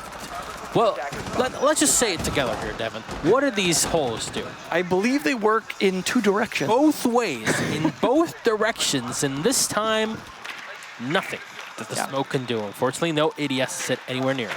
Well, they know where the Valkyrie is as well of Mav because they just Jackal tracked him. Then there goes another Jackal track ping. So they're doing a good job locking those guys down. But hey, losing the smoke early, great start. But Mav, despite being tracked... Oh no, the run out again! He's done this last year, and he's gonna try to do it again. It works. There's nobody else here. And that's the Lion. There's nobody else from Mocket to deal with him. He just runs back into the building. How does he do this every single time? He's done this 3 times in professional play on Bank. And no one has been able to find a solution effective for Mav. It's just absolutely insane. You said it, the Lion is down. Arguably as big of an operator loss as the smoke for the defense. Yeah, I mean, that's a big deal on this attack. I mean, still got a lot of utility left. At least Rip's able to get that kill before taking a lot of damage but not being downed. They still could even reset him, I suppose, if they wanted to, but only a minute left. Oh, Corey hunting, but Astra will win this one out. KS, though, will refrag, taking down cameraman from above. They'll go in for the plant. But do they have info on where the C4... No, there's no C4 in play. They both are looking the wrong side, but he insta-tap Rips, and he's down on the floor. KS will have the diffuser down. Look at the amount of damage that's already been done to the 2 players of FaZe Clan. The 2 left alive, Astro and Mav. KS will spray, but Mav is still ready for him, and he takes him out again in the MPX. Vale, last man alive. He's got smokes as well to use to his advantage, but will he peek against his opponents? He should be able to spot him. The Jaeger will get taken down. There's still one more alive. Mav coming in from the side. No nitro cell in the back pocket to use. The MPX at range is not really the best thing to have, so do a bit more damage to Vale. Still alive. Look at the amount of time that's already been burned, and Vale will take down Mav. What a burning round for Mocket here, but they'll make it happen. The 1v2, and of course the C70, more consistent damage at range will win out. The Mocket are still in this. 3-4 is the scoreline. Advantage still for FaZe Clan, but 5 on the board will guarantee a minimum of overtime. It's unfortunate that they realized maybe a little too late that maybe they should have gone around, rather than just pushing up the exact same way, up the exact same stairs as Skylight. Sending 2 people that direction did not work. Vav, after he got this kill, should have rotated around to the other set of stairs and been able to come up from the side through the conference room. That would have given him a great flank position, and I think potentially won it for him, especially if there was 2 people left on his side there. It just would have made for a very easy crossfire, but because they didn't do that, because they continued to push from the same direction, and the pre-fires were a little bit in his favor, he was still able to win those fights. And, well, Mocket are still not out of this yet. Again, it is not match point. It still could go Mocket's way. We could have a FaZe-style comeback here from Mocket. They got to be feeling a little bit more confident after that. But interestingly enough, rather than do what Mocket did and switch bomb sites regardless of ones you lose, looks like we're going to have FaZe go right back to CEO again and try it a little bit differently this time. Maybe play more people on site, as of course they were able to get that plant down fairly quickly because so many people on FaZe were just off site at that time. We'll see though. They do have UNUP here with the deployable shield. Set up some angles. They don't have that dock bulletproof camera style thing that we saw coming out from Mocket on either of these rounds. It's possible that I'm not sure if the castle is bringing this round. It's true. Yeah, he is. No, he is. Never mind. The impact grenades are being brought by Moringa here. Just no dock. At this point, I guess everybody knows that you can just, if you want to thermite the wall and avoid being impacted, just crouch. Just hold C. That's it. Is that like just stand still? Just hold C. Honestly, it is that simple. There's no way around it. It's just you crouch and no impact can destroy it. Yep. Well, Mav, look at that with the breaking the double digits here. Everyone else around the same kind of score lines outside of maybe Moringa, who's still the only one kind of below 4. But nonetheless, FaZe Clan playing objective as it is, winning here out by just 1 point so far. But FaZe are oh, that was so close. Don't do that. Yeah, that could have been a big no-no right there. Even Rips is like, oh, sorry. That was, yikes. All right, well, they'll walk in. Of course, Mira being banned means that you won't have a mirror window looking into Janitor, which is a very powerful position. You also have the spot on the smoke in the back. And remind you, in the previous round, Mocket were able to get the kill on the smoke by just chucking in a grenade above, and that's what they're looking for here. There's a Jaeger. The ADS, there you go. It'll catch it off and take out the grenade. There we go. They're going to start burning out any utility in the back as once they hear the flashes, should be time for them to set up more grenades. But there's nobody in the back. Corey, actually, he will try to throw this one out as it won't hit Moringa, and the impact trick does not work. Again, you crouch level, and that's all you need. Well, at least he tried, you know. Might as well put in the effort in case it happens to work. Nonetheless, though, he is kind of holding this by himself. Cameraman all the way back on the other side. As long as there's no one playing too far off site, unless they think they're going to get a flank, they are going to have enough people to counter this because it is a 5v5 still. With a minute 20 left, this is where Mocket need to start looking for any kind of easy picks they can get, or any way they can pinch and separate on their own, and this is where Lion is going to factor into that. Yeah, and keeping Baka alive compared to the last round definitely will be a big aid for the squad. He is afraid. He is afraid, that's for sure. You can see it in the way that he maneuvers himself around the side of the wall. And they have a drone in the main hallway to give info. Corey can win this fight downstairs. It can really help, but Astro will be the one to take it against Vale, and Moringa will peek, taking down Brian at distance with the SMG-11. Corey again tagged down to 75%. There's a player in the back. Gonna face against Astro as KS will pick up the diffuser, try to walk into the site. They've already pre-opened with the thermite, but there's so many players that are just ready for them, and Astro, he nails a shot across and takes down Rips from downtown. As KS and Corey, the last 2 alive, and they are spread out. Corey will go back up. Still have to deal with the Jaeger. Look at how close Astro is, and finally punished for the aggressive play 20 seconds on the clock, 4v3. FaZe Clan want to secure that 5th round. All important, at least confirms that they'll be able to go into overtime to fight for their spot. C4 from below, though, will connect. Mav will take him out. And KS is the last man alive. He'll get one on cameraman. But turnaround unsure of where his opponents are as well. He's got 3 to go through. Damaged as well, but KS, he can fight, he can squirm, but not when the Alda is directed to him. Ladies and gentlemen, FaZe Clan are on map and match point, and all it takes is one more round. Well, unfortunately for Mocket, that one more round is more likely to be on lockers now that they can play it again after having played CEO twice. I mean, they won it the second time, but it doesn't matter now because now they can switch back to their primary bomb site and be at a nice advantage, assuming that, Mocket is not able to make enough adjustments, because with the Habana ban, they just have to be so conservative with that thermite utility. So this is a big moment here for Mocket to have to play just at an 11 at this point if they want to stay in this, because they've got to get 2 more rounds just to take it to overtime. It's not like we didn't see FaZe make that happen, but again, we haven't seen that from Mocket yet. We're going to see Mav sneak over to that pulse, though. He might have been teasing an open area or other defense there with that castle pick, as you don't usually use castle too often down for the basement, so that is going to potentially throw them off a little bit, but I just feel like they're maybe not getting as much mileage out of the Lion as we saw from FaZe, and I think that's a big differentiator, not to mention Baka dying a lot of times before he can use the full utility. That is such a big difference here. That is, part of the reason why FaZe right now is 2 points ahead. We'll see, though. I assume the Pulse is going to play it smart here again. Yeah, probably playing it right in the gold vault. Makes sense. I would hope so. I mean, all you have to do is win this round and you're done for the day. So we'll see if they do that. They, again, have the same level of intel they had the first round, which is the Black Eyes, the Evil Eyes, and the Pulse heartbeat sensor. So it is down to Mocket to try and do what they can about the utility. Now, they don't have a Thatcher or anything like that, or an IQ to be able to handle those. So they really need to make good conservative use of their drones to make this happen here. I don't think a jump in rush into Red Hallway is going to work a second time. And really, now the fact that there's the Habana ban from FaZe Clan really will start to weigh heavily on you. Now, one thing's for sure is that no matter how you look at this, Mocket have done a ton of work against FaZe Clan. Yep, and so, as you see, FaZe with a little bit of a drought. Yep. Looking to clear that up today. Yeah, when they were on Font, they made it to the semifinals. And after that, it was just nothing. Not too much. Unfortunately, as they were taken down Atlantic City playing against Millennium in the quarterfinals. I think we were expecting them to do pretty good at Paris as well, but it just did not happen. Yeah, unfortunately, they couldn't make it through as Team Secret was in the squad with them as well in the group.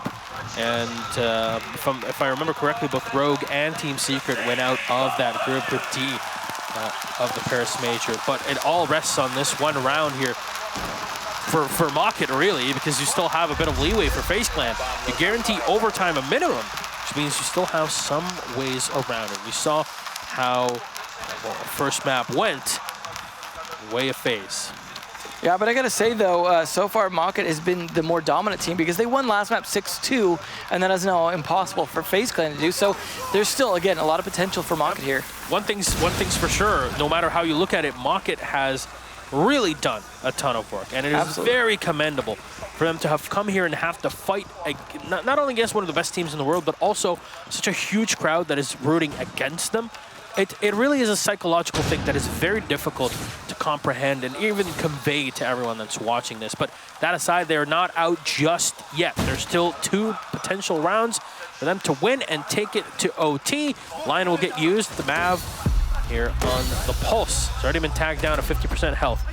Veil still locking down from behind, and the Smoke is expecting somebody to rush in from the Smoke, but you won't find any of that just yet. A minute on the clock. That's a ton of time for Mocket, and they have not wasted a single moment. Just opening things up as things should be. Yeah, I like how they baited with the, because right after the EE1D went out, he threw the smoke down to make them think he was going to drop, and he was hoping that the smoke would peek into the smoke itself to try and shotgun, and he was kind of pre-firing right into the red hallway, and that almost worked, but Moringa was smart enough for it, and now, oh no. 2 kills here for FaZe Clan as Corey and Brian will go down. Gas going in for the close plant, potentially. No, Veil is right next to him. Yuno will rush right out and get the kill, and there you go. Mav with one more. Ladies and gentlemen, our first semifinalists have been confirmed. The Brazilian fans are cheering up on their feet. FaZe Clan have taken the first match, a very tough game against Market, 2-1.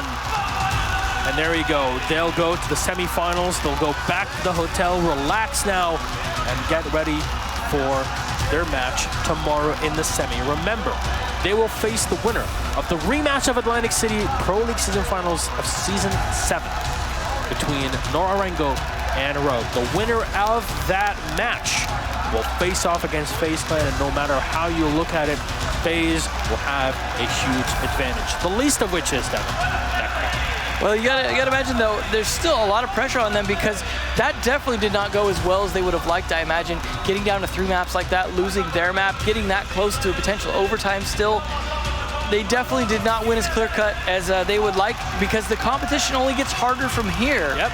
So they're really gonna have to rest well, study tonight, and step it up tomorrow. Thing is though, you see a ton of respect and love between both of the teams here as both have put up a great show. That is for sure, and Market have come out and surprised everyone with the amount of work that they've done. Kies here, he having a bit of a talk with the FaZe coach because, you know what, it was a pretty close game. It was a pretty entertaining one, to say the least. So who knows, maybe in another situation it would have gone out in a different way, but a huge fight here from Market. Unfortunately, it doesn't go their way. FaZe Clan will take the win, and let's send it down to Guilherme, who's down at the stage for our first interview. Okay guys, we're back here just after this really tough match, and I'm here to talk a little bit with Astro, and the first thing that I'm gonna ask him, it's about his Sunday plans. Astro, parabéns pela vitória, cara. E deixa eu te perguntar uma coisa aqui na frente de todo mundo aqui amanhã. O que você tá planejando pra fazer amanhã, domingão? Então, cara, amanhã a gente tá focado pra semifinal agora, esperando o próximo adversário. Mano, queria agradecer a todo mundo que veio aí. Vocês já ajudaram pra caramba a gente aí, velho. Obrigado pelo grito de vocês, mano. Valeu. He just told us that he's focused on his next match tomorrow and thanking all the audience here. Astro, cara, nesse último mapa, foi a primeira vez que vocês começaram a ter uma pontuação na frente. Desde o começo vocês estavam ficando pra trás e foi aquela garra. E aí, qual que é a diferença de comportamento de começar no primeiro mapa tanto pra trás e agora vir nesse mapa e conseguir abrir a pontuação?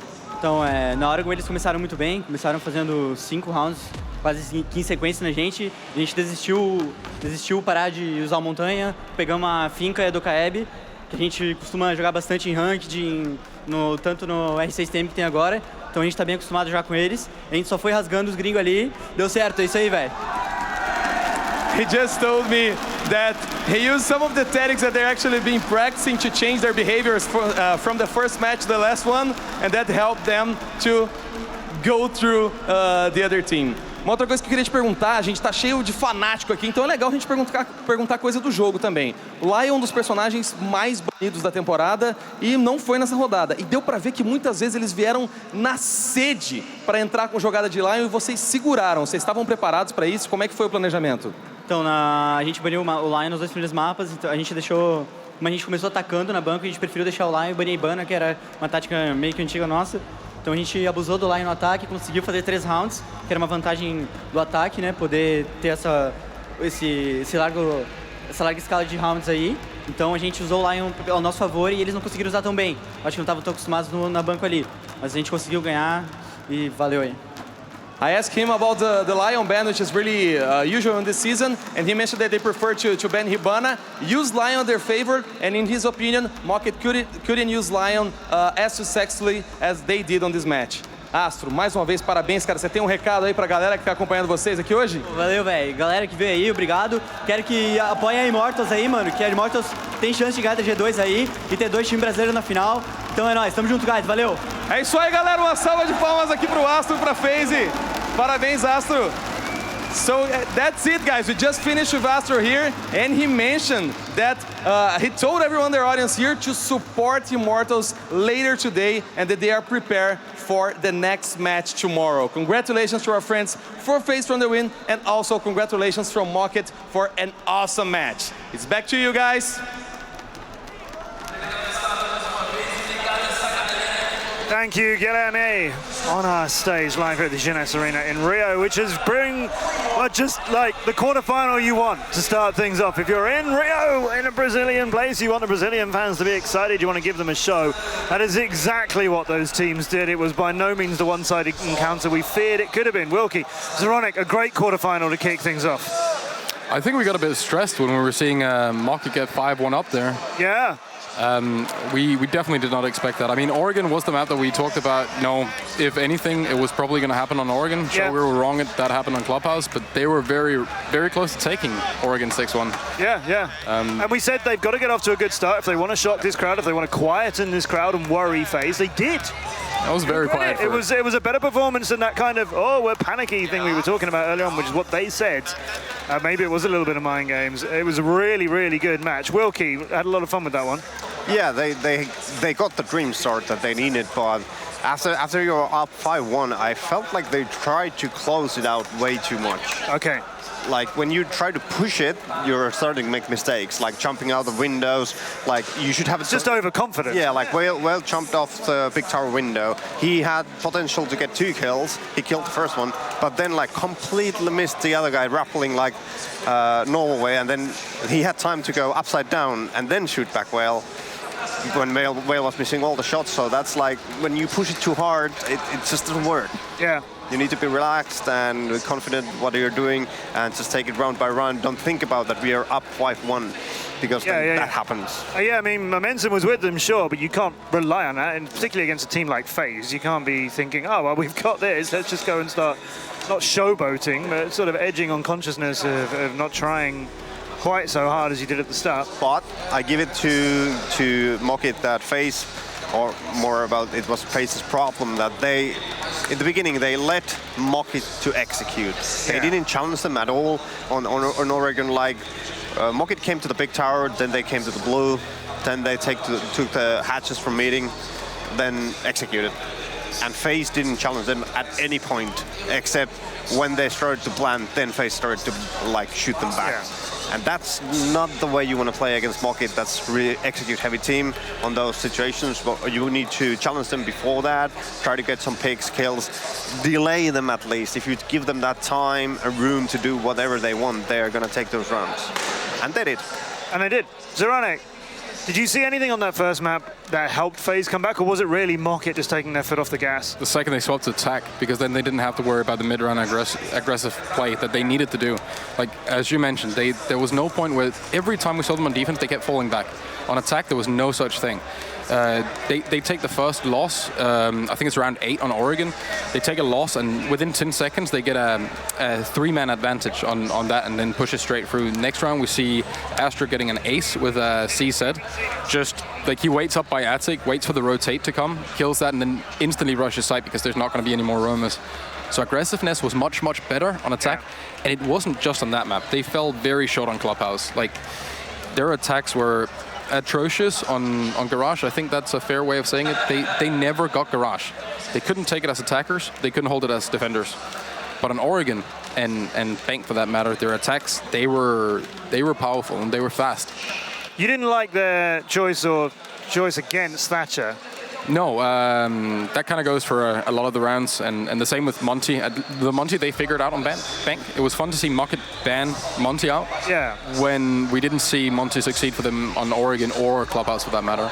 And I think Astra was leading towards the same a little bit, that they figured out what one of their mistakes were. On Bank, though, we saw Thatcher being a little bit of an issue. We had that on Cash, and even on Basement in Clubhouse as well, where they couldn't take Dirt, so they couldn't get a 3-prong attack. They couldn't take Church Wall open, so they had to either go just hallway, or they had to go from blue, and none of those worked, so they were struggling a lot with the Basement attacks there as well. Yeah, and when you want to take the Garage, you usually want to open the CCTV wall first, so you get angles to the guys that are playing on top of the Garage. So if you don't do that, it's kind of hard to take the Garage, and FaZe just failed to take the Garage all the time. So it comes down to the Thatcher pick, that LATAM doesn't really play Thatcher even when you should. We've got the stats from our first quarterfinal for you here, Rio. Again, with Siege GG, thanks to them for bringing us our new comprehensive set of stats. There you have it for FaZe and Mocket. Mav coming out on top. Good performance from Corey. We did say, or rather his teammates said, you've got to deliver for us, we need him to do things. You were saying, Zeronic, early on, he needs to get about 2 kills a round, and you were half joking when you said it, so he did. He was putting those down, at least on Bank. It's a rough, it's very rough to have that on your shoulders, right? That you have to get a substantial amount of kills to really put a dent.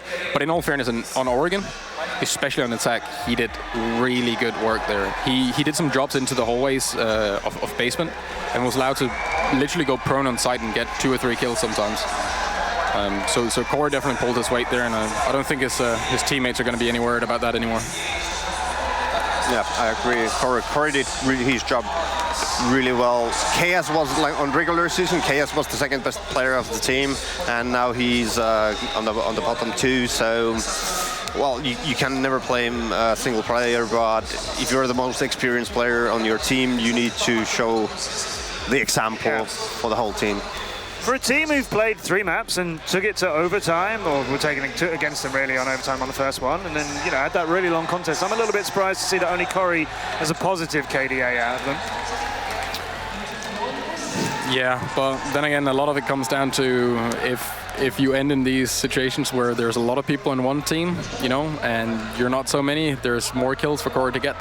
So well, that's true. It's only a slightly positive KD, but he's the only one who got it for him. So Moki, I think, can come away from that feeling they put in a better showing than we expected, than many people expected. We were surprised that they got here. A lot of people were surprised that they got here. So I think they can come away from that going, well, we put up a good scrap. It's going to hurt a little bit that it didn't quite go all the way for them. It's like the thing that's scary for FaZe at the moment is that they won. That's a good thing. But, and many attacks, they won by going through doors and shooting heads. They didn't win by tactics or a plan. Yeah. So when you go up against Rogue, that's really strat heavy. Or then G2 or EG or Fnatic or Noring or whoever. Like, you need to fix those things. You cannot rely on just winning by aiming the heads. They've always been a little bit of a freestyle team in that way, though, haven't they? They've always been ready to go and have a go. Yeah. These maps are just not that good if you want to do that. Yeah. Clubhouse is not a map you want to play free-for-all on. Yeah. It's too locked down, and we saw what happened there. I'm surprised. I thought, if anything, it was going to be Oregon they were going to struggle with, especially if we look at the bans, right? Like previous stuff, and Market is very good on Oregon. But it's just fairly surprising that they come back like that and then they go to lose Clubhouse. That's surprising to me, that they can do a comeback on Oregon, a map that Market is so good at, and FaZe is not. It's not like they hate Clubhouse. No. They have played it a lot. Yeah, quite a lot. Exactly. 4 times. And they're struggling with taking Garage or the CC TV wall, which it's like the most fundamental way of taking, you know, the top floor cash. But I think that comes down to the differences between LATAM, EU, NA, like all the regions where the teams play different style on holding different areas of the map. And when you're in your region where you practice and do stuff, you don't need Tatzer, let's say. You never need it. And then suddenly you play against EU team who fortify everything and defend those spots. You need the Tatzer to take out the bandits or ADSs or whatever to move forward. And then it just doesn't come up to your mind that we would actually need that operator. That's what prep is for, right? That's what VOD reviews are for. That's what figuring out your opponent does. There's actually a good call on that one when you mention it. Bank, there's a time where FaZe jumps up on a couch and throws a Valkyrie cam through the skylight. Yeah. That camera was used in 2 other scrims, or 2 other matches, previous this season by them. It lands outside, Valkyrie jumps out and gets a kill and runs all the way to the main door again. If you do your VOD reviews proper, you would have known that. So it goes both ways. Yeah, they need to have spotted that camera. That cost them a kill, and it cost them the whole outside hold from, I think it was top floor attack. They were able to win the round, but they did win the round, but it's massive losing that side, and I think it actually came down to a 1v1. They were retaking from stairs, right? FaZe were coming upstairs with Valkyrie and Jaeger trying to retake, and it did end in a 1v1, and FaZe lost it, but it's something that could have very easily been avoided. It's an easy to spot camera. It's the same way it's been thrown every time, so sometimes it's good to remember the small things there. Yeah, you might see it again. Yeah. We've got 4 quarterfinals today. Let's show you the bracket to remind you how this tournament finds its way towards a new Pro League champion at the end of tomorrow. FaZe Clan put Market aside, but a really good contest between them, and it's 2-1 in favor of the Brazilians. Our next quarterfinal has the #1 seed out of APAC and Japan, Norengo, and they have the #2 from NA, what seems to be the perennial #2 from NA, Rogue. Is this the LAN where Rogue surpass Evil Geniuses? Is this the LAN where we get an APAC winner? Well, we'll find a little bit more on that journey when we work out who is going to be FaZe's opponent tomorrow. You heard Astro on stage saying to the crowd he's ready for it. Well, we'll figure out who's going to match up. Norengo against Rogue is next, live here from Rio.